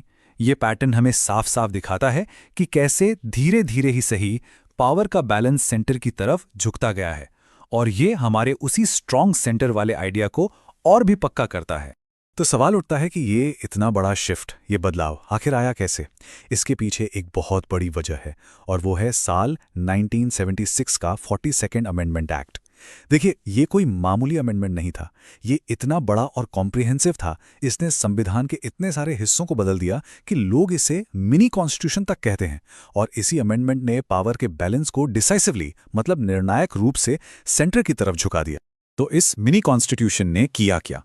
इसने एक बहुत बड़ा कदम उठाया। इसने 5, जी हां, 5 बहुत इंपॉर्टेंट सब्जेक्ट्स को, जो पहले एक्सक्लूसिवली स्टेट्स के कंट्रोल में थे, वहां से उठा लिया। और ये 5 सब्जेक्ट्स कौन से थे? ये थे education, forests, weights and measures, protection of wild animals and birds और एडमिनिस्ट्रेशन ऑफ जस्टिस। इन सबको स्टेट लिस्ट से निकालकर कंकरेंट लिस्ट में डाल दिया गया। अब इसका मतलब क्या हुआ? इसका मतलब ये हुआ कि अब इन मामलों पर सेंटर भी कानून बना सकता था। जैसे एजुकेशन को ही ले लीजिए। इस बदलाव के बाद ही सेंटर के लिए ये पॉसिबल हुआ कि वो सीबीएसई जैसे नेशनल बोर्ड्स के लिए स्टैंडर्ड सेट कर सकें, या फिर फॉरेस्ट्स और वाइल्ड लाइफ के प्रोटेक्शन के लिए नेशनल लेवल पर पॉलिसीज बना सकें। तो आप समझ सकते हैं ये कितना बड़ा, कितना सिग्निफिकेंट चेंज था। अच्छा, लिस्ट्स की बात तो हो गई, पर अब एक और इंटरेस्टिंग सवाल पर आते हैं, संविधान के व्हाट इफ्स पर। मतलब उन सिचुएशंस के बारे में क्या, जिनके बारे में संविधान लिखते समय सोचा भी नहीं गया था। हमारा कॉन्स्टिट्यूशन उन टॉपिक्स को कैसे हैंडल करता है जो उस वक्त थे ही नहीं। जरा सोचिए, 1950 में जब हमारा संविधान लागू हुआ, तब किसने सोचा था कि साइबर क्राइम जैसी कोई चीज होगी, या स्पेस ट्रैवल? ये तो उस वक्त साइंस फिक्शन जैसा लगता था। तो सवाल यह है कि इन एकदम नए सब्जेक्ट्स पर कानून बनाने की पावर किसके पास है, सेंटर के पास या स्टेट के पास? तो देखिए, संविधान की लैंग्वेज में ऐसे ही सब्जेक्ट्स को जो किसी भी लिस्ट में नहीं है, रेजिडुअरी सब्जेक्ट्स या अवशिष्ट विषय कहा जाता है। आर्टिकल 248 इन्हें साफ साफ डिफाइन करता है। ये वो सब्जेक्ट्स हैं जिनका जिक्र ना तो यूनियन लिस्ट में है, ना स्टेट लिस्ट में, और ना ही कॉन्करेंट लिस्ट में। और इन रेसिडुअरी सब्जेक्ट्स को लेकर रोल एकदम क्रिस्टल क्लियर है। इन पर कानून बनाने की एक्सक्लूसिव पावर, मतलब एकमात्र शक्ति, सिर्फ और सिर्फ भारत की पार्लियामेंट के पास है। स्टेट्स का इसमें कोई रोल नहीं है। ये एक और बहुत बड़ा एग्जाम्पल है जो हमारे स्ट्रॉन्ग सेंटर के कॉन्सेप्ट को प्रूव करता है। और एक इंटरेस्टिंग फैक्ट बताएं, ये फीचर हमने कनेडियन कॉन्स्टिट्यूशन से बोरो किया है। ठीक है, तो अब तक हमने देखा कि काम बटा हुआ है। Union list, state list, residuary powers, सब क्लियर है। पर अब एक बड़ा सवाल, क्या कभी भी सेंटर स्टेट लिस्ट के सब्जेक्ट पर कानून बना सकता है? क्या कोई ऐसी एक्सेप्शन, कोई ऐसी असाधारण परिस्थिति है जब इस फेडरल स्ट्रक्चर के रूल्स को थोड़ा बेंड किया जा सकता है? इसका जवाब है हाँ, बिल्कुल कर सकता है, लेकिन सिर्फ कुछ बहुत ही special and extraordinary circumstances में। हमारा संविधान ऐसी 5 कंडीशंस बताता है जब पार्लियामेंट स्टेट लिस्ट के किसी सब्जेक्ट पर लॉ बना सकती है। चलिए जल्दी से देखते हैं कौन सी हैं ये 5 कंडीशंस। पहला, नेशनल इमरजेंसी के दौरान। दूसरा, जब किसी स्टेट में प्रेसिडेंट्स रूल लगा हो। तीसरा, अगर 2 या 2 से ज्यादा स्टेट्स खुद पार्लियामेंट से ऐसा करने के लिए रिक्वेस्ट करें। चौथा, किसी इंटरनेशनल ट्रीटी या अग्रीमेंट को लागू करने के लिए। और पांचवा, और ये बहुत यूनिक है, अगर राज्यसभा, जो कि काउंसिल ऑफ स्टेट्स हैं, खुद एक स्पेशल रेजोल्यूशन पास करके कहे कि नेशनल इंटरेस्ट में ऐसा करना जरूरी है, तो हाँ, ये पावर्स बहुत बड़ी हैं, लेकिन ये रेयर एक्सेप्शंस हैं जो सिर्फ खास जरूरत पड़ने पर ही यूज की जाती। तो इन सब पार्ट्स को अगर हम जोड़ दें, तीनों लिस्ट्स, रेजिड्यूरी पावर्स और ये स्पेशल एक्सेप्शंस, तो हमारे फेडरल स्ट्रक्चर का लेजिस्लेटिव इंजन यानी विधायी इंजन अब पूरी तरह असेंबल हो चुका है। ये एक बहुत ही कॉम्प्लेक्स पर शानदार सिस्टम है। इसे इस तरह डिजाइन किया गया है कि इसमें फ्लेक्सिबिलिटी भी हो और जरूरत पड़ने पर स्ट्रेंथ भी। और अगर इस पूरे सिस्टम को, इस पूरी कहानी को सिर्फ एक लाइन में समराइज करना हो तो वो ये होगी, जॉब डिस्क्रिप्शन क्लियर है लेकिन फ्लेक्सिबल है, और जब भी कोई क्राइसिस या कंफ्यूजन की सिचुएशन आती है तो पलड़ा हमेशा सेंटर का भारी रहता है। मुझे लगता है ये एक लाइन भारत में लेजिस्लेटिव पावर के बैलेंस की पूरी कहानी बता देती। तो ठीक है, इंजन तो बन गया, हमने समझ लिया कि ये कैसे काम करता है, लेकिन ये इंजन चलेगा कहाँ, इसकी टेरिटरी क्या है, और इस इंजन को चलाएगा कौन, यानी भारत के लोग कौन हैं? अगली बार हम इसी के ऑपरेशनल मैनुअल्स को खोलेंगे और 2 बहुत फंडामेंटल सवालों के जवाब ढूंढेंगे।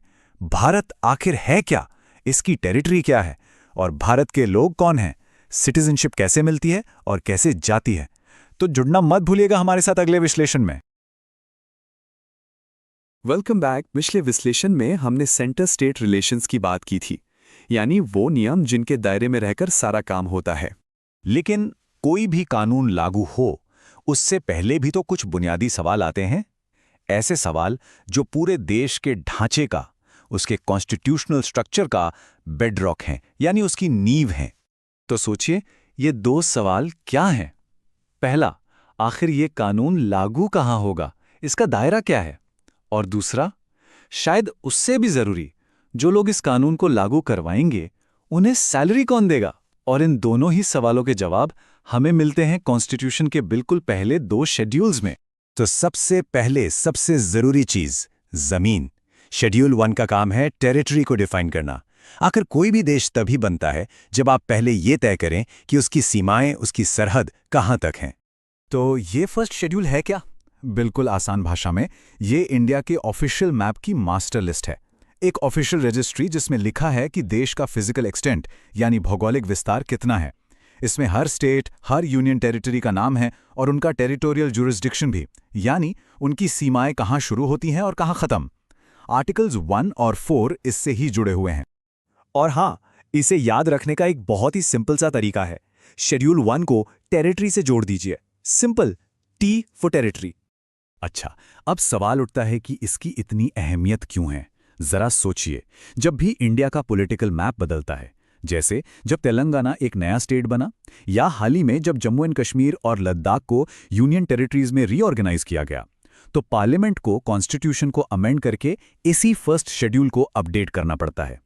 ये एक लीगल दस्तावेज है जो बताता है कि भारत क्या है और कहां तक है। ठीक है, तो अब हमारे पास जमीन तो आ गई, टेरिटोरी डिफाइन हो चुकी है। अब इस टेरिटोरी को निष्पक्ष रूप से चलाने के लिए कुछ हाई रैंकिंग ऑफिशियल्स भी तो चाहिए जिनकी आज़ादी बरकरार रहे। और यहीं पर आती है सेकंड शेड्यूल। एक बात बिल्कुल साफ समझ लेनी चाहिए, ये हर सरकारी कर्मचारी की सैलरी की बात नहीं कर रही। ये स्केड्यूल सिर्फ कुछ खास की कॉन्स्टिट्यूशनल पोस्ट्स के एमोल्यूमेंट्स, अलाउंसेस और प्रिविलेजेस को सुरक्षा देती है, ताकि उनकी फाइनेंशियल इंडिपेंडेंस बनी रहे। मतलब उन पर किसी भी तरह का फाइनेंशियल या पॉलिटिकल दबाव ना बनाया जा सके। बिल्कुल पहले की तरह इसके लिए भी एक सिंपल सी मेमोरी ट्रिक है। Schedule 2 E for emoluments. Emoluments यानी वेतन, भत्ते और उस पद से जुड़ी सारी सुविधाएं। तो आखिर ये की ऑफिशियल्स हैं कौन जिनकी हम बात कर रहे हैं? देखिए, पहली कैटेगरी है हेड्स ऑफ स्टेट, जिसमें प्रेसिडेंट ऑफ इंडिया और सभी स्टेट्स के गवर्नर्स आते हैं। फिर आते हैं प्रिजाइडिंग ऑफिसर्स, जैसे लोकसभा के स्पीकर और राज्यसभा के चेयरमैन। और तीसरी और बहुत जरूरी कैटेगरी है जुडिशरी एंड ऑडिट की, जिसमें सुप्रीम कोर्ट, हाई कोर्ट के जजेस और the controller and auditor general यानी सीएजी शामिल हैं। ये सभी एक तरह से कॉन्स्टिट्यूशन के रक्षक हैं, उसके गार्डियंस। लेकिन अब इस लिस्ट को जरा और गौर से देखिए। क्या कुछ अजीब लगा? देश के सबसे पावरफुल पॉलिटिकल फिगर्स में से कौन इस लिस्ट से गायब है? ये छोटा सा सवाल हमारे संविधान की डिजाइन के एक बहुत ही गहरे प्रिंसिपल को सामने लाता है। बिल्कुल सही पहचाना। The prime minister and the chief ministers, देश और राज्यों के पॉलिटिकल एग्जीक्यूटिव हेड्स इस लिस्ट का हिस्सा नहीं है।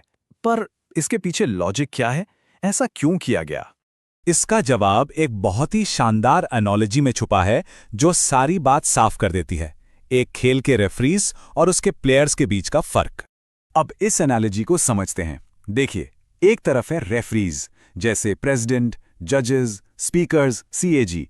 इनका काम है ये देखना कि कॉन्स्टिट्यूशन यानी रूल बुक के हिसाब से खेल फेयर प्ले से खेला जा रहा है। और दूसरी तरफ हैं प्लेयर्स, यानी प्राइम मिनिस्टर, चीफ मिनिस्टर्स और उनकी काउंसिल ऑफ मिनिस्टर्स। इनका काम है देश चलाना, पॉलिसी बनाना, यानी पॉलिटिक्स का गेम खेलना।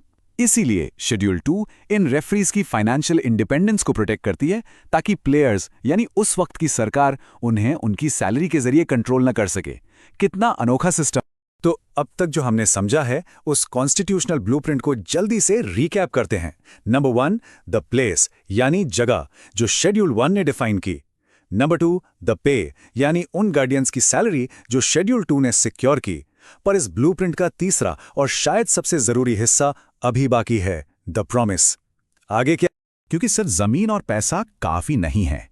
इन बड़े बड़े ओहदों पर बैठने से पहले हर एक ऑफिशियल को संविधान के नाम पे एक सॉलम प्रॉमिस लेना होता है, एक गंभीर वचन।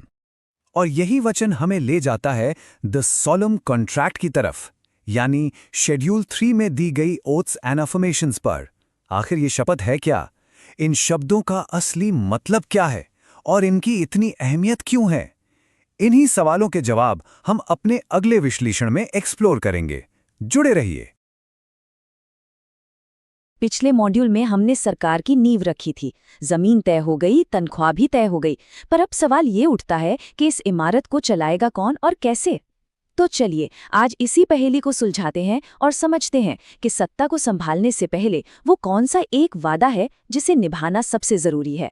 तो याद है, पिछली बार हमने नक्शे पर लकीरें खींची थी, मतलब सरकार का अधिकार क्षेत्र शेड्यूल 1 के तहत तय किया था, और साथ ही ये भी पक्का किया था कि जो लोग इस देश को चलाएंगे उन्हें वेतन शेड्यूल 2 के हिसाब से मिलेगा। तो जमीन और पैसा, ये दोनों चीजें तो तय हो गई। पर जरा सोचिए, किसी को देश चलाने की चाबियां सौंप दी गई हैं, लेकिन उस ताले को खोलने से ठीक पहले उन्हें एक वादा करना पड़ता है। आखिर वो क्या वादा है जो एक आम इंसान को एक शक्तिशाली अधिकारी बनाता है और उन्हें अपना काम शुरू करने का अधिकार देता है? और बस यहीं पर संविधान का शेड्यूल 3 सामने आता है। ये सिर्फ कोई नियम कानून नहीं है, बल्कि ये एक सॉलम प्रॉमिस है, एक पवित्र वचन, एक शपथ जो हर जिम्मेदार पद पर बैठने वाले व्यक्ति को देश के नाम पर लेनी ही पड़ती है। इस शपथ को एक तरह का कॉन्ट्रैक्ट समझिए, जनता और उनके नेताओं के बीच का एक करार। ये सिर्फ कोई रस्म नहीं है, बल्कि ये वो कानूनी मुहर है जो बताती है कि अब आप जो भी करेंगे उसके लिए आप संविधान और इस देश की जनता के प्रति जवाबदेह हैं। असल में यही वो सिग्नेचर है जो सत्ता को वैधता देता है।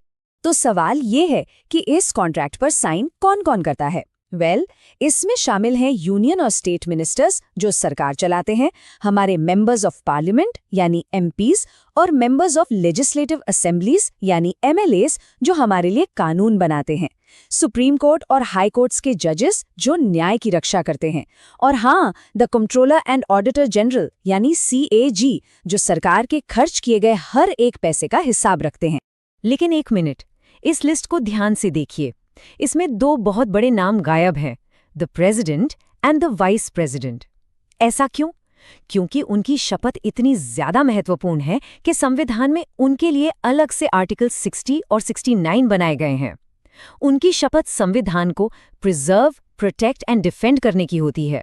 शेड्यूल 3 असल में उन एक्टिव प्लेयर्स के लिए है जो सरकार के दिन प्रतिदिन के कामों में सीधे तौर पर शामिल होते हैं। तो ठीक है, हमारे अधिकारी अब शपथ ले चुके हैं और काम करने के लिए पूरी तरह तैयार हैं। लेकिन एक बहुत बड़ा सवाल अब भी बाकी है। दिल्ली में बैठे लोग पूरे देश की आवाज कैसे सुनेंगे? आखिर उत्तर प्रदेश की जरूरतें तमिलनाडु से अलग हैं और पंजाब की चिंताएं पश्चिम बंगाल से। यहीं पर शेड्यूल 4 की भूमिका आती है, जो भारत की फेडरल वॉइस है। भारत को संविधान में यूनियन ऑफ स्टेट्स यानी राज्यों का संघ कहा गया है। इसका असली मतलब क्या है? हम ये कैसे सुनिश्चित करते हैं कि केंद्र सरकार हर राज्य को बराबर का महत्व दे? हर राज्य की आवाज देश की राजधानी तक कैसे पहुंचे? इन्हीं सवालों का जवाब है शेड्यूल 4। देखिए, शेड्यूल 4 राज्यसभा में सीटों का बंटवारा करता है। राज्यसभा, जिसे काउंसिल ऑफ स्टेट्स या राज्यों की परिषद भी कहते हैं, यह एक ऐसी व्यवस्था है जो ये पक्का करती है कि हर राज्य का प्रतिनिधि केंद्र में मौजूद हो, चाहे उस राज्य की आबादी कम हो या ज्यादा। अब देखिए, संसद के 2 सदन हैं और दोनों का लॉजिक एकदम अलग है। एक तरफ है Lok Sabha, the house of the people, जहां सीटें जनसंख्या के आधार पर तय होती हैं, जितने ज्यादा लोग उतनी ज्यादा सीटें। लेकिन दूसरी तरफ है Rajya Sabha, the council of states, जहां सीटें सीधे राज्यों को दी जाती हैं। ये राज्यों का प्रतिनिधित्व करती हैं, लोगों का नहीं, और यही इसकी सबसे बड़ी खासियत है।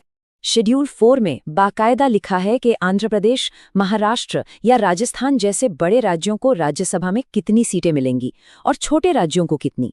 ये संख्या हर राज्य की जनसंख्या और उसके महत्व को दर्शाती है।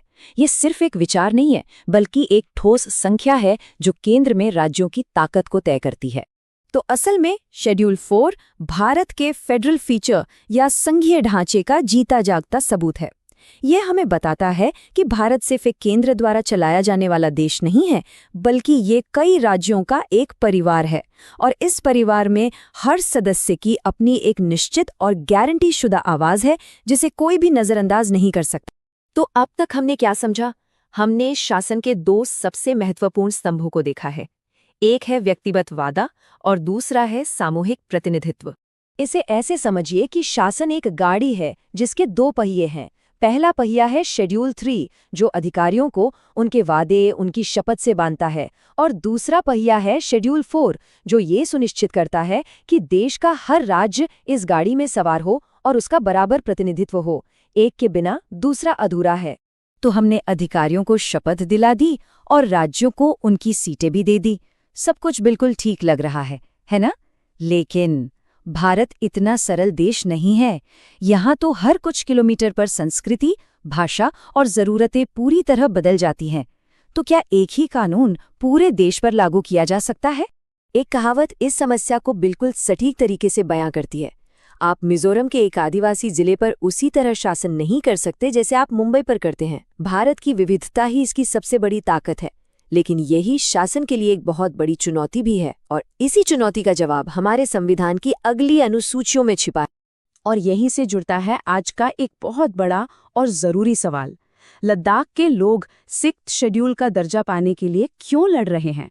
उन्हें ऐसी क्या विशेष शक्तियां चाहिए जो बाकी देश के पास नहीं है? इसका जवाब और शेड्यूल 5 और 6 के बीच का बारीक अंतर हम जानेंगे हमारे अगले मॉड्यूल 4.3 में। इसे बिल्कुल भी मिस मत कीजिएगा। नमस्कार। पिछले विश्लेषण में हमने गवर्नेंस की जनरल मशीनरी को समझा था, तो आज चलिए थोड़ा और गहराई में चलते हैं और भारतीय संविधान के कुछ सबसे जरूरी और फ्रैंकली दिलचस्प पहलुओं को समझते हैं। वो खास प्रोविजंस जो भारत के कुछ सबसे यूनिक समुदायों की रक्षा करने और उन्हें एम्पावर करने के लिए बनाए गए हैं। देखिए, भारतीय संविधान एक बहुत ही फंडामेंटल सच को पहचानता है, one size does not fit all. इस इतने बड़े और डाइवर्स देश में एक ही कानून या पॉलिसी सब पर एक जैसी लागू नहीं हो सकती। और यही वो गहरी समझ है जिससे उन स्पेशल सेफगार्ड्स का जन्म हुआ जिन्हें हम आज डीकोड करने वाले हैं।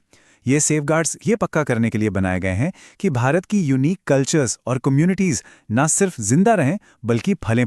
तो इससे हम अपने आज के मेन सवाल पर आते हैं, आखिर भारत का संविधान अपनी सबसे खास संस्कृतियों और ट्राइबल पॉपुलेशंस के लिए एक प्रोटेक्टिव शील्ड, एक सुरक्षा कवच बनाता कैसे है। चलिए इस फैसिनेटिंग कॉन्स्टिट्यूशनल आर्किटेक्चर को लेयर बाय लेयर समझते हैं।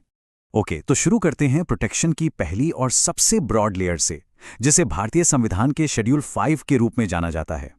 इससे आप एक बेसिक प्रोटेक्टिव शील्ड मान सकते हैं जो देश के एक बहुत बड़े हिस्से में ट्राइबल इंटरेस्ट की रक्षा करता है।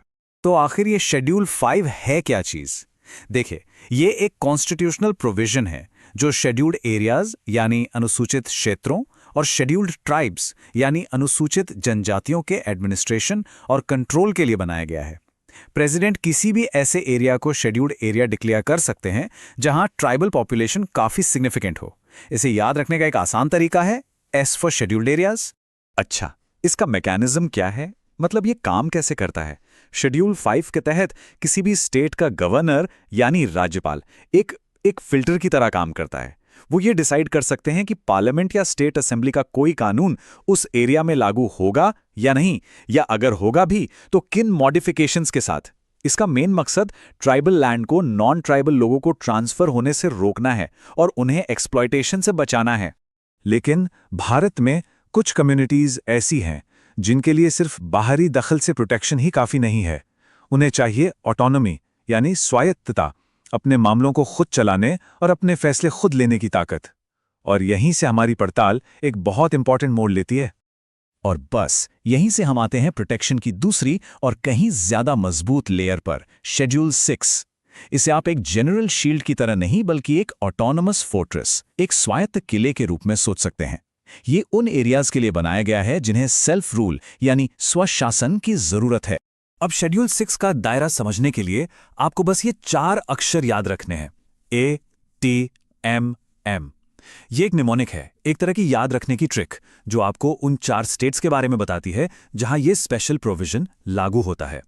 तो ATM का मतलब क्या हुआ? A से असम, T से त्रिपुरा, M से मेघालय और दूसरा M है मिजोरम के लिए।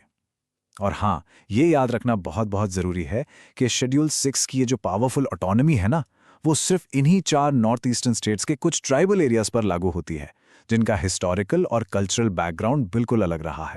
तो शेड्यूल 6 असल में करता क्या है?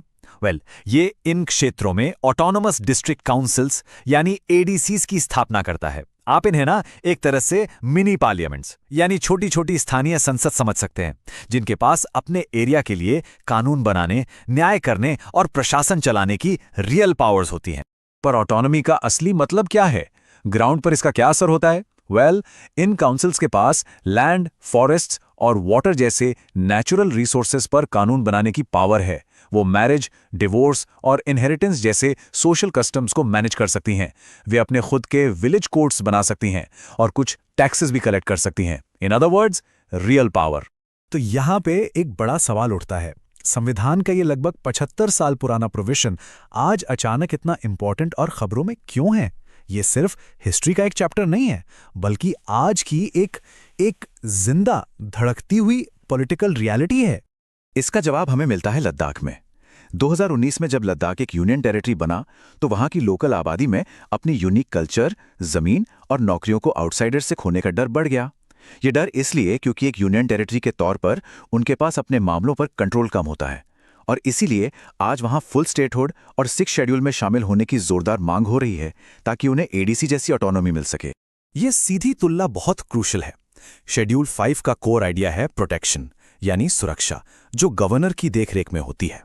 दूसरी ओर शेड्यूल 6 का कोर आइडिया है ऑटोनॉमी यानी स्वायत्तता, जो ऑटोनोमस काउंसिल्स के माध्यम से मिलती है। एक मौजूदा कानूनों को मॉडिफाई करता है जबकि दूसरा खुद कानून क्रिएट करता है।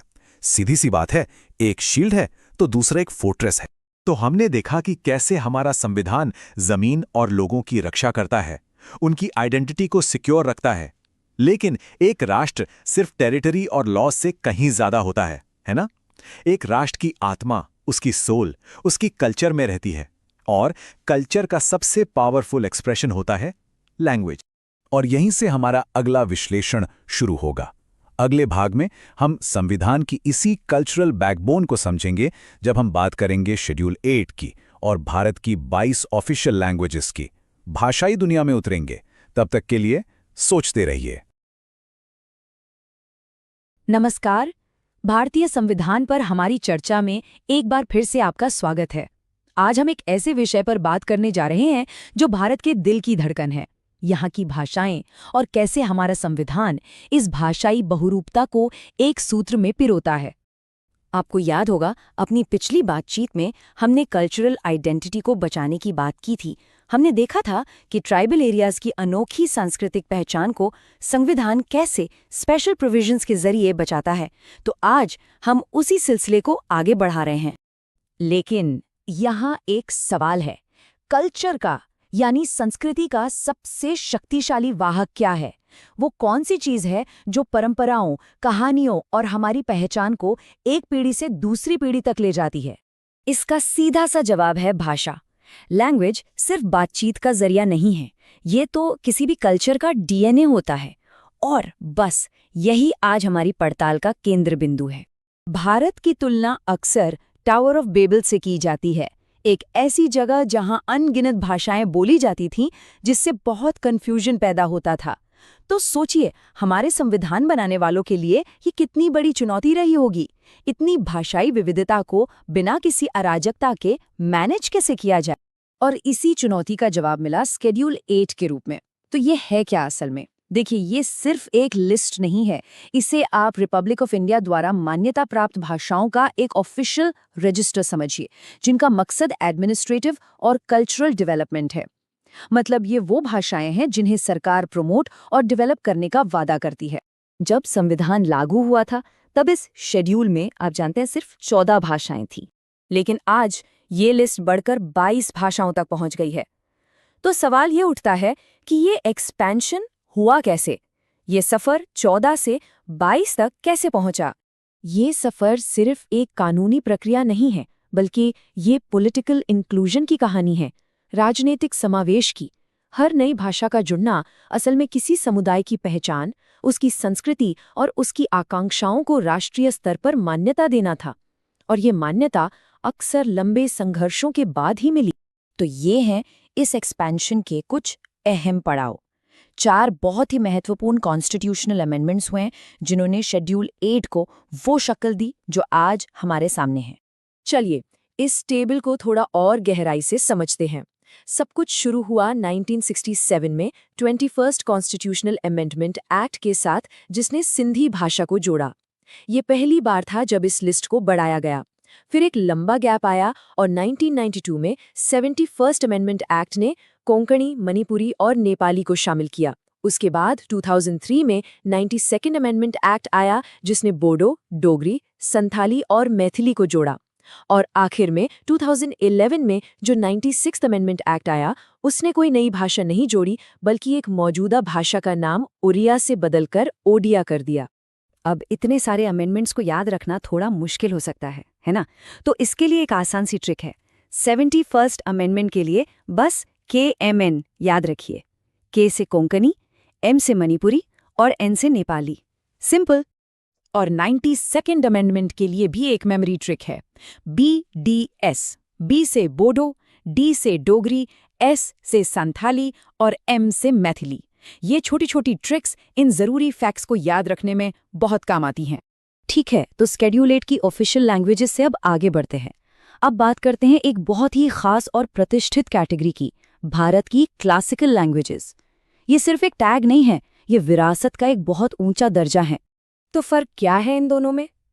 जैसा कि आप देख सकते हैं, शेड्यूल 8 की भाषाओं का मकसद है एडमिनिस्ट्रेशन और डेवलपमेंट। वहीं क्लासिकल लैंग्वेज का दर्जा किसी भाषा की प्राचीन विरासत, उसके 1500 से 2000 साल पुराने इतिहास और उसकी अपनी मौलिक साहित्यिक परंपरा को मान्यता देने के लिए है। हाँ, एक भाषा दोनों कैटेगरीज में हो सकती है, लेकिन क्राइटेरिया और मकसद वो बिल्कुल अलग हैं। कई सालों तक सिर्फ 6 भाषाओं को ये सम्मान मिला हुआ था: तमिल, संस्कृत, कन्नड़ा, तेलुगु, मलयालम और ओडिया। लेकिन 2024 में इस एलीट क्लब में एक बहुत बड़ा, एक ऐतिहासिक विस्तार हुआ। इसी साल 5 नई भाषाओं को इसमें जगह मिली: मराठी, पाली, प्राकृत, असमीज और बंगाली। तो अब भारत की कुल क्लासिकल लैंग्वेजेस की संख्या 11 हो गई है, जो हमारी भाषाई विरासत की गहराई को दिखाता है। अच्छा, अब उन ओरिजिनल 6 भाषाओं को याद रखने की एक बहुत ही मज़ेदार ट्रिक है। ये एक फोनेटिक एड है। तू शुरू तो कर, मैं आर्या। चलिए इसे ब्रेक डाउन करते हैं। तू से आपको मिलेगा तमिल और तेलुगु, शुरू से संस्कृत, कर से कन्नड़ा, मैं से मलयालम और आर्या से आपको याद आएगा ओडिया। है ना कमाल का तरीका इस लिस्ट को याद रखने का? तो हमने देखा कि कैसे संविधान ने भारत की अलग अलग भाषाओं को आवाज दी। ये तो हुई राष्ट्र की आवाज की बात, लेकिन किसी भी राष्ट्र को सिर्फ आवाज की नहीं बल्कि खड़े रहने के लिए एक ठोस नींव की भी जरूरत होती है। हमने देश की आवाज को तो परिभाषित कर लिया, अब वक्त है उसकी नींव को मजबूत करने का। और वो नींव क्या है? जमीन, द लैंड। आजादी के ठीक बाद भारत की तरक्की की राह में एक बहुत बड़ा रोड़ा था जमींदारी सिस्टम। ये एक फ्यूडल सिस्टम था जिसमें जमीन पर कुछ ही लोगों का कब्जा था। एक ऐसी शोषक व्यवस्था जिसने मुट्ठी भर जमींदारों को तो अमीर बना दिया, लेकिन लाखों लोगों को भूमिहीन छोड़ दिया। अब इस पुरानी सड़ी गली व्यवस्था को खत्म करने के लिए सरकार को एक कानूनी तिजोरी की जरूरत थी, एक लीगल वॉल्ट, एक ऐसी जगह जहां लैंड रिफॉर्म के कानूनों को रखा जा सके और सबसे बड़ी बात, जहां अदालतें उन पर सवाल ना उठा सकें, उनका जुडिशल रिव्यू ना कर सकें। और बस यहीं से हम पहुंचते हैं संविधान के आयरन कर्टन तक। हमारे अगले विश्लेषण में हम शेड्यूल 9 को डिकोड करेंगे, जिसे लैंड रिफॉर्म वॉल्ट भी कहा जाता है। हम देखेंगे कि कैसे राज्य ने संपत्ति और राजनीतिक विश्वासघात के पेचीदा मुद्दों को संभाला। तो हमारे साथ बने रहिएगा। नमस्कार। तो पिछली बार हमने बात की थी भारत की लिंग्विस्टिक डाइवर्सिटी के बारे में, मतलब कि इतनी सारी भाषाओं को हमारे संविधान में एक साथ कैसे जगह दी गई। लेकिन आप जानते हैं, एक देश को जोड़ने के लिए सिर्फ एक आवाज होना ही काफी नहीं है। उसे चाहिए इकोनॉमिक जस्टिस यानी आर्थिक न्याय और पॉलिटिकल स्टेबिलिटी यानी राजनीतिक स्थिरता की मजबूत नींव। और आज हम इन्हीं 2 चीजों पर बात करने वाले हैं। तो जैसा हम यहाँ देख रहे हैं, सोचिए जैसे एक तेज बहती नदी को सही रास्ते पर रखने के लिए किनारों की जरूरत पड़ती है ना? ठीक वैसे ही एक देश को भी सही रास्ते पर चलाने के लिए कुछ मजबूत ढांचों की जरूरत होती है। हम इन्हें कह सकते हैं कॉन्स्टिट्यूशनल गार्ड रेल्स। ये वो नियम हैं जो देश को केओस यानी किसी भी तरह की अराजकता से बचाते हैं। और भारत के संविधान में ऐसे ही 2 बहुत पावरफुल गार्ड रेल्स हैं, जिनकी कहानी आज हम समझेंगे, शेड्यूल 9 और शेड्यूल 10।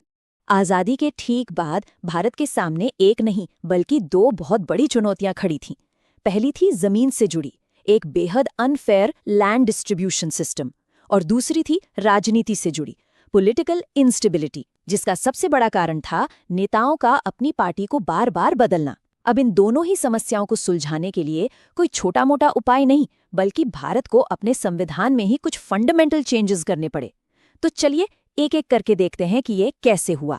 तो चलिए सबसे पहले बात करते हैं जमीन वाली प्रॉब्लम की। और ये सिर्फ आप कह लीजिए जमीन के एक टुकड़े का मामला नहीं था, नहीं, ये भारत के लिए इकोनॉमिक जस्टिस मतलब आर्थिक न्याय की सबसे बड़ी लड़ाइयों में से एक थी।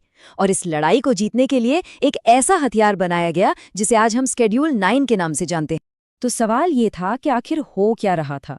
आजाद भारत की सरकार उन किसानों को जमीन क्यों नहीं दे पा रही थी जो असल में उस पर दिन रात खेती कर रहे थे। जरा उस सिचुएशन को इमेजिन कीजिए। देश की ज्यादातर जमीन पर मुट्ठी भर अमीर लोगों का कब्जा, और करोड़ों किसान जो असल में मेहनत कर रहे हैं वो बिल्कुल भूमिहीन, उनके पास अपने नाम की 1 इंच जमीन भी नहीं थी। ये सिर्फ इनइक्वालिटी नहीं थी, ये सरासर अन्याय था। और इस पूरे अन्याय की जड़ में था एक बहुत पुराना सिस्टम जिसे कहते थे जमींदारी सिस्टम। अब ये था क्या? बेसिकली एक फ्यूडल सिस्टम था जहां कुछ पावरफुल लोग, जिन्हें जमींदार कहते थे, वो सारी की सारी जमीन के मालिक थे, और उन जमीनों पर काम करने वाले लाखों किसान वो भूमिहीन थे। तो होता क्या था? सिंपल, मेहनत करने वाले को कुछ नहीं मिलता था और सारा का सारा फायदा जमींदार की जेब में जाता था। अच्छा, सरकार ने इस अन्याय को खत्म करने की कोशिश तो बहुत की, लैंड रिफॉर्म लॉज लाए गए, लेकिन वो एक लीगल डेडलॉक में फंस गए, मतलब एक कानूनी चक्रव्यूह। होता ये था, स्टेप 1 सरकार ने कानून पास किया, स्टेप 2 जमींदार पहुंच गए कोर्ट। किस बेसिस पर? अपने राइट टू प्रॉपर्टी यानी संपत्ति के अधिकार के आधार पर। और फिर आता था स्टेप 3, कोर्ट्स इन कानूनों को ही अनकॉन्स्टिट्यूशनल बताकर रद्द कर देती थी। तो ये एक विशियस साइकिल बन गया था, सरकार कोशिश करती और कानून कोर्ट में जाकर दम तोड़ देता। तो अभी बिल्कुल क्लियर हो चुका था कि नॉर्मल तरीकों से एक साधारण कानून बनाकर ये काम नहीं होने वाला। एक ऐसा सॉल्यूशन चाहिए था जो इस लीगल डेडलॉक को ही तोड़ दे, एक ऐसा रास्ता जो कोर्ट के दायरे से ही बाहर हो। इसे आप एक लीगल वॉल्ट समझ सकते हैं, एक ऐसी कानूनी तिजोरी कि एक बार कोई कानून उसमें डाल दिया तो फिर उसे कोई चैलेंज ही नहीं कर सकता। और यही लीगल वॉल्ट था शेड्यूल 9। चलिए इसको जरा डिटेल में समझते हैं। इसका फंक्शन क्या था? बहुत सिंपल, जमीन सुधार और जमींदारी सिस्टम को खत्म करने से जुड़े कानूनों को कोर्ट की चुनौतियों से बचाना। इसका ओरिजिन ये आया भारत के पहले कॉन्स्टिट्यूशनल अमेंडमेंट से, फर्स्ट अमेंडमेंट 1951 में। और इसका लॉजिक, ये सबसे क्लेवर पार्ट है। इस शेड्यूल में जो भी कानून डाल दिया जाता वो जुडिशियल रिव्यू से बाहर हो जाता। जुडिशियल रिव्यू मतलब कोर्ट की वो पावर जिससे वो किसी कानून को चेक कर सकती है। तो एक तरह से शेड्यूल 9 में कोर्ट्स के हाथ बांध दिए ताकि सरकार अपना काम बिना किसी रुकावट के कर सके। तो ठीक है, जमीन की प्रॉब्लम का तो एक गार्डरेल मिल गया, लेकिन कहानी यहाँ खत्म नहीं होती। अब जरा टाइम में 30 साल आगे चलते हैं, 1980s के दौर में। इस बार भारत के सामने एक बिल्कुल नया संकट था, जमीन का नहीं बल्कि राजनीति का। ये संकट था पॉलिटिकल इंस्टेबिलिटी का, और इसका इलाज बनकर आया संविधान का शेड्यूल 10। उस दौर की पॉलिटिक्स को समझने के लिए बस एक फ्रेज काफी है, आया राम गया राम। ये उन नेताओं के लिए था जो चुनाव तो एक पार्टी के टिकट से जीतते और फिर मंत्री पद या पैसे के लालच में फट से पार्टी बदल लेते। इस प्रैक्टिस को हॉर्स ट्रेडिंग भी कहते थे। और इसका रिजल्ट ये था कि जो सरकारें लोग चुनते थे वो स्टेबल ही नहीं रहती थी, आज बनी कल गिर गई। तो ये एक बिफोर और आफ्टर वाली कहानी है। शेड्यूल 10 से पहले क्या था? नेता जब चाहे पार्टी बदल लेते थे, पावर के लिए, पैसे के लिए, और सरकारें हमेशा अनस्टेबल रहती थी। अब देखिए आफ्टर का सीन। शेड्यूल 10 ने एक तरह का लॉयल्टी लॉक लगा दिया। अब रूल क्या है? अगर कोई नेता अपनी मर्जी से पार्टी बदलता है तो उसे अपनी पार्लियामेंट या असेंबली की सीट भी गंवानी पड़ेगी। इससे हुआ क्या? इससे पॉलिटिशियंस को अपनी पार्टी और सबसे जरूरी उन वोटर्स के प्रति लॉयल रहने के लिए मजबूर किया गया जिन्होंने उन्हें वोट दिया। चलिए शेड्यूल 10 को भी ब्रेक डाउन करते हैं। इसका फंक्शन है डिफेक्शन, यानी दल बदल के ग्राउंड पर एमपीज और एमएलएज को डिस्क्वालीफाई करना, मतलब उनकी सीट चली जाएगी। इसका ओरिजिन ये आया 52nd कॉन्स्टिट्यूशनल अमेंडमेंट एक्ट से 1985 में। और इसका मैकेनिज्म कैसे काम करता है? बिल्कुल सीधा। अगर कोई इलेक्टेड मेंबर अपनी मर्जी से वॉलंटियरली पार्टी छोड़ता है तो उसकी सीट गई, सिंपल। जैसे मैंने कहा, ये एक लॉयल्टी लॉक है जो नेताओं को अपनी जगह पर टिकाए रखता है। तो अब तक हमने भारत के दो बहुत ही इंपॉर्टेंट कॉन्स्टिट्यूशनल गार्डरेल्स को समझ लिया है। एक ने जमीन के मसले को सुलझाया और दूसरे ने पॉलिटिक्स में स्टेबिलिटी लाई। लेकिन इन दोनों का असली मतलब क्या है? द बिग पिक्चर क्या है? इसे हम इस तरह से समराइज कर सकते हैं।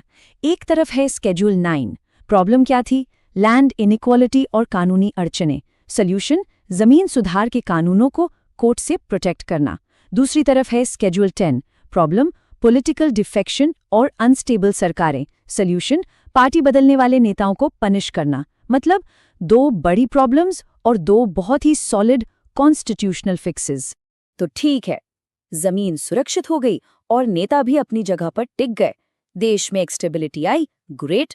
लेकिन सवाल यह है कि क्या एक मजबूत डेमोक्रेसी के लिए बस इतना ही काफी है?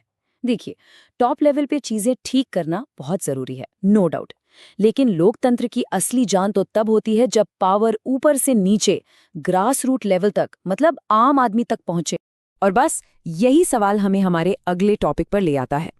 जब पावर दिल्ली और राज्यों की राजधानियों में सिक्योर हो गई तो गांवों और शहरों में बैठे आम इंसान का क्या? उसे पावर कहां से मिलेगी? इसका जवाब संविधान के 2 और शेड्यूल्स में छिपा है। तो अगली बार हम बात करेंगे शेड्यूल्स 11 और 12 की, वो शेड्यूल्स जिन्होंने लोकतंत्र को असल में लोगों के दरवाजे तक पहुंचाया। इसे मिस मत करिएगा। नमस्कार और एक बार फिर से स्वागत है। पिछली बार हमने बात की थी कि कैसे देश का ऊपरी ढांचा मजबूत हुआ, लेकिन असली लोकतंत्र तो तब है जब शक्ति आम लोगों के दरवाजे तक पहुंचे, है ना? तो आज हम उसी कहानी को आगे बढ़ाने वाले हैं। पिछली बार हमने देखा था कि कैसे देश के बड़े स्तंभों को, यानी राजनीतिक दलों और राष्ट्रीय ढांचे को स्थिर कर दिया गया था। ऊपर ऊपर से तो सब कुछ बहुत व्यवस्थित लग रहा था, पर एक बहुत बड़ा सवाल अभी भी बाकी था।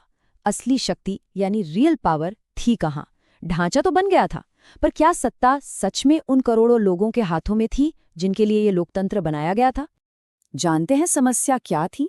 इसे कहते हैं टॉप डाउन प्रॉब्लम, मतलब एक ऐसी व्यवस्था जो ऊपर से नीचे की तरफ चलती है।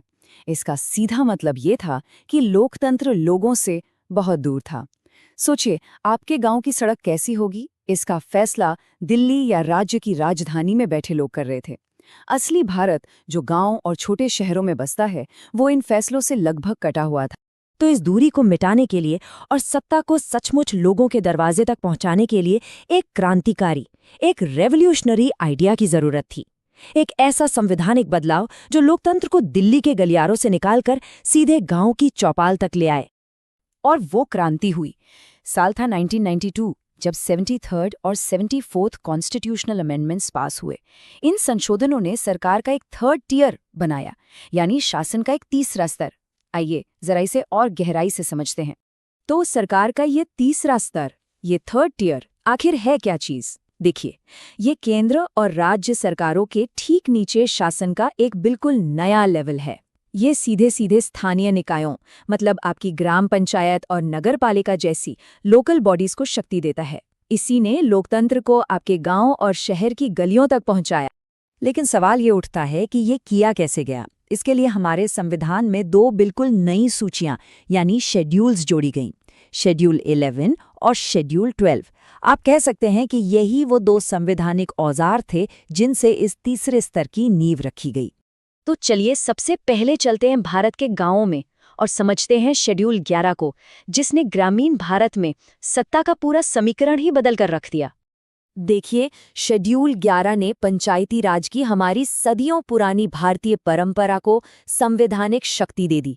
पहले पंचायती राज का मतलब होता था गांव के बुजुर्गों का शासन, लेकिन अब ये सिर्फ एक परंपरा नहीं, बल्कि कानून के जरिए स्थापित एक बहुत ही शक्तिशाली व्यवस्था बन गई। इसका ढांचा देखिए कितना साफ है। इसका काम या फंक्शन है पंचायतों के लिए नियम कानून बनाना। इसे 1992 के 73rd अमेंडमेंट से जोड़ा गया। और सबसे जरूरी है इसकी जिम्मेदारी या रिस्पॉन्सिबिलिटी। ये राज्य सरकारों के लिए अनिवार्य बनाता है कि वे कुछ खास विषयों पर अपनी शक्ति पंचायतों को सौंपें। और ऐसे कितने विषय हैं? पूरे 29। जी हाँ, ये नंबर याद रखना बहुत जरूरी है। शेड्यूल 11 में 29 फंक्शनल मैटर्स यानी कामकाज से जुड़े विषयों की पूरी लिस्ट है, जैसे कि खेती, पीने का पानी, गांव में घर बनाना, सड़कें और छोटे मोटे उद्योग भी। अब इन सब पर फैसला लेने की शक्ति सीधे ग्राम पंचायतों के हाथ में आ गई थी। अच्छा, ये तो हुई गांवों की बात। अब गांवों से निकलकर शहरों की तरफ चलते हैं। देखिए, जैसे गांवों को शक्ति की जरूरत थी, वैसे ही हमारे तेजी से बढ़ते शहरी इलाकों को भी अपने स्थानीय प्रबंधन की जरूरत थी। और यहीं पर आता है शेड्यूल 12 का रोल। तो शेड्यूल 12 बात करता है शहरों की, यानी म्यूनिसिपैलिटी या नगर पालिकाओं की।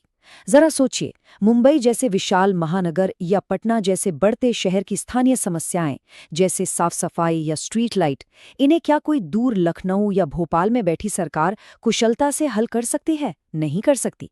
इसीलिए शहरों को अपने खुद के स्थानीय प्रशासन की जरूरत थी। इसका भी ढांचा बिल्कुल शेड्यूल 11 जैसा ही है।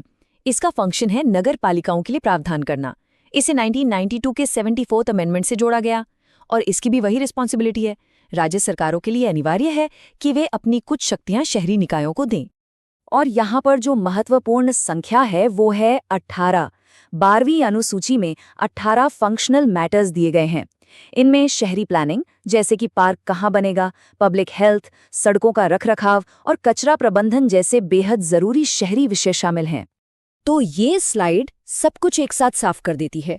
एक तरफ शेड्यूल 11 जो ग्रामीण क्षेत्रों के लिए है 73rd अमेंडमेंट से आया और इसमें 29 विषय हैं। और दूसरी तरफ है शेड्यूल 12 जो शहरी क्षेत्रों के लिए है 74th अमेंडमेंट से आया और इसमें 18 विषय हैं। ये लोकतंत्र के 2 नए और बहुत मजबूत स्तंभ हैं। और इन दोनों नए स्तंभों के साथ ही भारत का शक्तियों के बंटवारे का ढांचा, जिसे हम फेडरल स्ट्रक्चर कहते हैं, अब जाकर पूरा हुआ।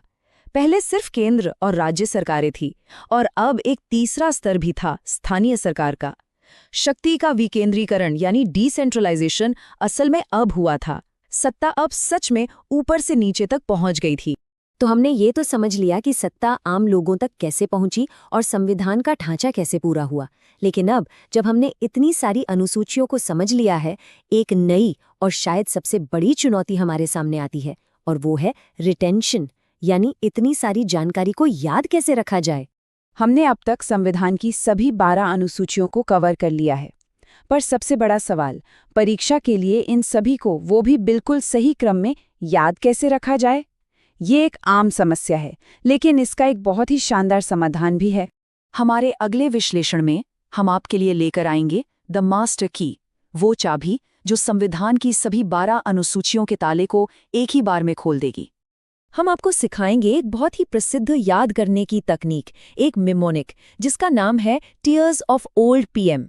ये सुनने में तो एक साधारण सा वाक्य लगता है, लेकिन इसके हर एक अक्षर में संविधान की एक एक अनुसूची का पूरा रहस्य छिपा है। ये क्या है और ये कैसे काम करता है, ये जानने के लिए हमारा अगला विश्लेषण देखना बिल्कुल मत भूलिएगा। नमस्ते। तो हमारे पिछले डिस्कशन में हमने भारतीय संविधान की सभी 12 शेड्यूल्स को एक एक करके समझा था। अब अक्सर ऐसा लगता है कि इतनी सारी डिटेल्ड इन्फॉर्मेशन को याद रखना थोड़ा मुश्किल है, और अगर ऐसा लग रहा है तो ये बिल्कुल नॉर्मल है। आज हम इसी चैलेंज का एक बहुत ही स्मार्ट सॉल्यूशन निकालने वाले हैं। तो आज का हमारा रोड मैप कुछ ऐसा दिखेगा। सबसे पहले 12 शेड्यूल्स की चुनौती को समझेंगे, फिर वो मास्टर की सामने लाएंगे जो सब कुछ आसान बना देती है। उसके बाद इस की के कोड को हम 3 हिस्सों में डीकोड करेंगे, और आखिर में ये समझेंगे कि ये कोड हमारे संविधान की पूरी कहानी कैसे बताता है। जैसा कि हमने देखा, संविधान की ये 12 अनुसूचियां या शेड्यूल्स काफी गहरी और डिटेल्ड हैं। उन सभी को याद रखना, और वो भी सही ऑर्डर में, सच में एक बड़ा चैलेंज है। तो ये मुश्किल लगना बिल्कुल स्वाभाविक है। तो सवाल यही उठता है, 12 शेड्यूल्स, 22 भाषाएं और न जाने कितने सब्जेक्ट्स, आखिर कोई इन सब को इनके सही क्रम में याद कैसे रख सकता है? इसी प्रॉब्लम को सॉल्व करने के लिए एक स्मार्ट टूल की जरूरत पड़ती है, और आज हम उसी टूल को अनकवर करेंगे। तो चलिए अब इस चैलेंज को हल करते हैं। देखिए, इस कॉम्प्लेक्सिटी को सिंपल बनाने के लिए एक्सपर्ट्स एक बहुत ही पावरफुल लेकिन सिंपल टूल का इस्तेमाल करते हैं। तो क्या सब तैयार हैं उस मास्टर की को जानने के लिए जो संविधान के इस पूरे हिस्से का ताला खोल देगी? और ये रही वो मास्टर की, टीयर्स ऑफ ओल्ड पीएम। जरा इसे ध्यान से देखिए, ये सिर्फ एक फ्रेज नहीं है, ये संविधान की सभी 12 शेड्यूल्स को ऑर्डर में याद रखने का एक फुल प्रूफ फॉर्मूला है। चलिए अब इसे एक एक करके डिकोड करते हैं। ठीक है, तो कोड के पहले हिस्से से शुरू करते हैं। टीयर्स, ये 5 लेटर्स उन शेड्यूल्स को रिप्रेजेंट करते हैं जो हमारे ओरिजिनल संविधान का हिस्सा थे। मतलब जब इसे 1950 में लागू किया गया था तब ये शेड्यूल्स मौजूद थीं। सबसे पहले टी है टेरिटरी के लिए। देखिए, किसी भी देश की पहचान उसकी सीमाओं से होती है, तो लॉजिकली पहली शेड्यूल हमारे देश की जियोग्राफिकल बाउंड्रीज को डिफाइन करती है। इसमें सभी स्टेट्स और यूनियन टेरिटरीज के नाम और उनका पूरा जुरिस्डिक्शन शामिल है। इसके बाद आता है ई है एमोल्यूमेंट्स के लिए, मतलब सैलरी और अलाउंसेस। दूसरी शेड्यूल में देश के सबसे ऊंचे पदों जैसे प्रेसिडेंट, गवर्नर्स और सुप्रीम कोर्ट व हाई कोर्ट के जजेस के वेतन और विशेषाधिकारों का पूरा ब्यौरा है। फिर है ए है एफर्मेशन एंड ओथ्स के लिए, यानी शपथ। तीसरी शेड्यूल में उन सभी शपथों का फॉर्मेट दिया गया है जो मिनिस्टर्स, एमपीज और जजेस जैसे बड़े अधिकारी अपना पद संभालने से पहले लेते हैं। आर का मतलब है राज्यसभा। चौथी शेड्यूल ये बताती है कि पार्लियामेंट के अपर हाउस यानी राज्यसभा में भारत के हर स्टेट और यूनियन टेरिटरी को कितनी सीट्स मिलेंगी। यह रिप्रेजेंटेशन का एक बहुत जरूरी हिस्सा है। और टीयर्स का आखिरी अक्षर एस है शेड्यूल्ड एरियाज के लिए। 5वीं शेड्यूल में देश के शेड्यूल्ड और ट्राइबल एरियाज के एडमिनिस्ट्रेशन और कंट्रोल के लिए स्पेशल प्रोविजंस हैं, ताकि उनके हितों की रक्षा हो सके। तो ये हुई संविधान की बुनियाद। अब आते हैं कोड के अगले हिस्से पर, ऑफ ओल्ड। ये हिस्सा हमें संविधान के फेडरल स्ट्रक्चर, भाषाओं और उन शुरुआती संशोधनों के बारे में बताता है जिन्होंने हमारे संविधान को एक नई शक्ल दी। यहाँ पहला ओ है अदर ट्राइबल एरियाज के लिए। अब ये 5वीं शेड्यूल से अलग है और ये जानना जरूरी है क्योंकि 6ठी शेड्यूल खास तौर पर 4 north eastern states Assam, Tripura, Meghalaya और मिजोरम के ट्राइबल एरियाज के एडमिनिस्ट्रेशन पर फोकस करती है। एफ है फेडरल प्रोविजन के लिए, जो हमारे संघीय ढांचे की रीढ़ है। 7वीं शेड्यूल सेंटर और स्टेट्स के बीच पावर्स का बंटवारा करती है और ये बंटवारा 3 लिस्ट्स के जरिए होता है, यूनियन लिस्ट, स्टेट लिस्ट और कॉन्करेंट लिस्ट। दूसरा ओ है ऑफिशियल लैंग्वेजेस के लिए। 8वीं शेड्यूल में भारत की उन 22 भाषाओं की लिस्ट है जिन्हें ऑफिशियली रिकॉग्नाइज किया गया है। ये हमारी लिंग्विस्टिक डाइवर्सिटी का एक खूबसूरत सबूत है। एल का मतलब है लैंड रिफॉर्म्स। 9वीं शेड्यूल इसे फर्स्ट कॉन्स्टिट्यूशनल अमेंडमेंट के जरिए ही जोड़ा गया था। इसका मकसद था लैंड रिफॉर्म से जुड़े कानूनों को लीगल चैलेंजेस से बचाना। और डी है डिफेक्शन के लिए। 10वीं शेड्यूल, जिसे हम एंटी डिफेक्शन लॉ भी कहते हैं, 52nd अमेंडमेंट से जोड़ी गई।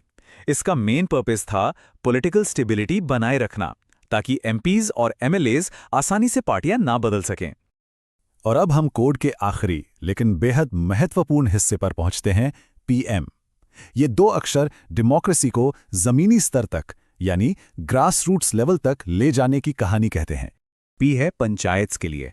11वीं शेड्यूल को 73rd अमेंडमेंट के जरिए जोड़ा गया, जिसने देश भर में पंचायती राज सिस्टम को एक कॉन्स्टिट्यूशनल स्टेटस दिया और गांव की सरकारों को मजबूत किया। और आखिर में एम है म्यूनिसिपैलिटीज के लिए। 12वीं और आखिरी शेड्यूल, जिसे 74th अमेंडमेंट से जोड़ा गया, ये अर्बन लोकल बॉडीज यानी नगर पालिकाओं को कॉन्स्टिट्यूशनल पावर्स देती है। तो देखिए, टीयर्स ऑफ ओल्ड पीएम सिर्फ रटने का कोई तरीका नहीं है। ये असल में भारत के कॉन्स्टिट्यूशनल डेवलपमेंट की पूरी कहानी बताता है। ये हमें दिखाता है कि हमारा संविधान कोई पत्थर की लकीर नहीं, बल्कि एक लिविंग, इवॉल्विंग डॉक्यूमेंट है। यह हमें बताता है कि कैसे हमारा संविधान टीयर्स की नींव पर बना और फिर ओएफ ओल्ड पीएम के जरिए इसने खुद को डेवलप किया। ये एक रिटन डॉक्यूमेंट के तौर पर शुरू हुआ, फिर इसमें पार्लियामेंट्री सिस्टम, फेडरल स्ट्रक्चर और बाद में लोकल गवर्नेंस जैसे सुधार जोड़े गए ताकि ये बदलते समय की चुनौतियों का सामना कर सके। इस मास्टर की के साथ अब संविधान के स्ट्रक्चर की एक मास्टर आर्किटेक्ट जैसी गहरी समझ हमारे पास है।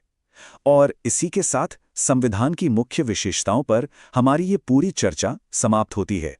तो अब संविधान का ढांचा तो बिल्कुल साफ है, लेकिन सबसे बड़ा सवाल ये है कि आखिर ये जीता जागता डॉक्यूमेंट वक्त के साथ खुद को बदलता और अडैप्ट कैसे करता है। इस सवाल का जवाब हमें मिलता है कॉन्स्टिट्यूशनल अमेंडमेंट्स यानी संवैधानिक संशोधनों में। ये कैसे होता है, यही जानेंगे हम अपने अगले डिस्कशन में।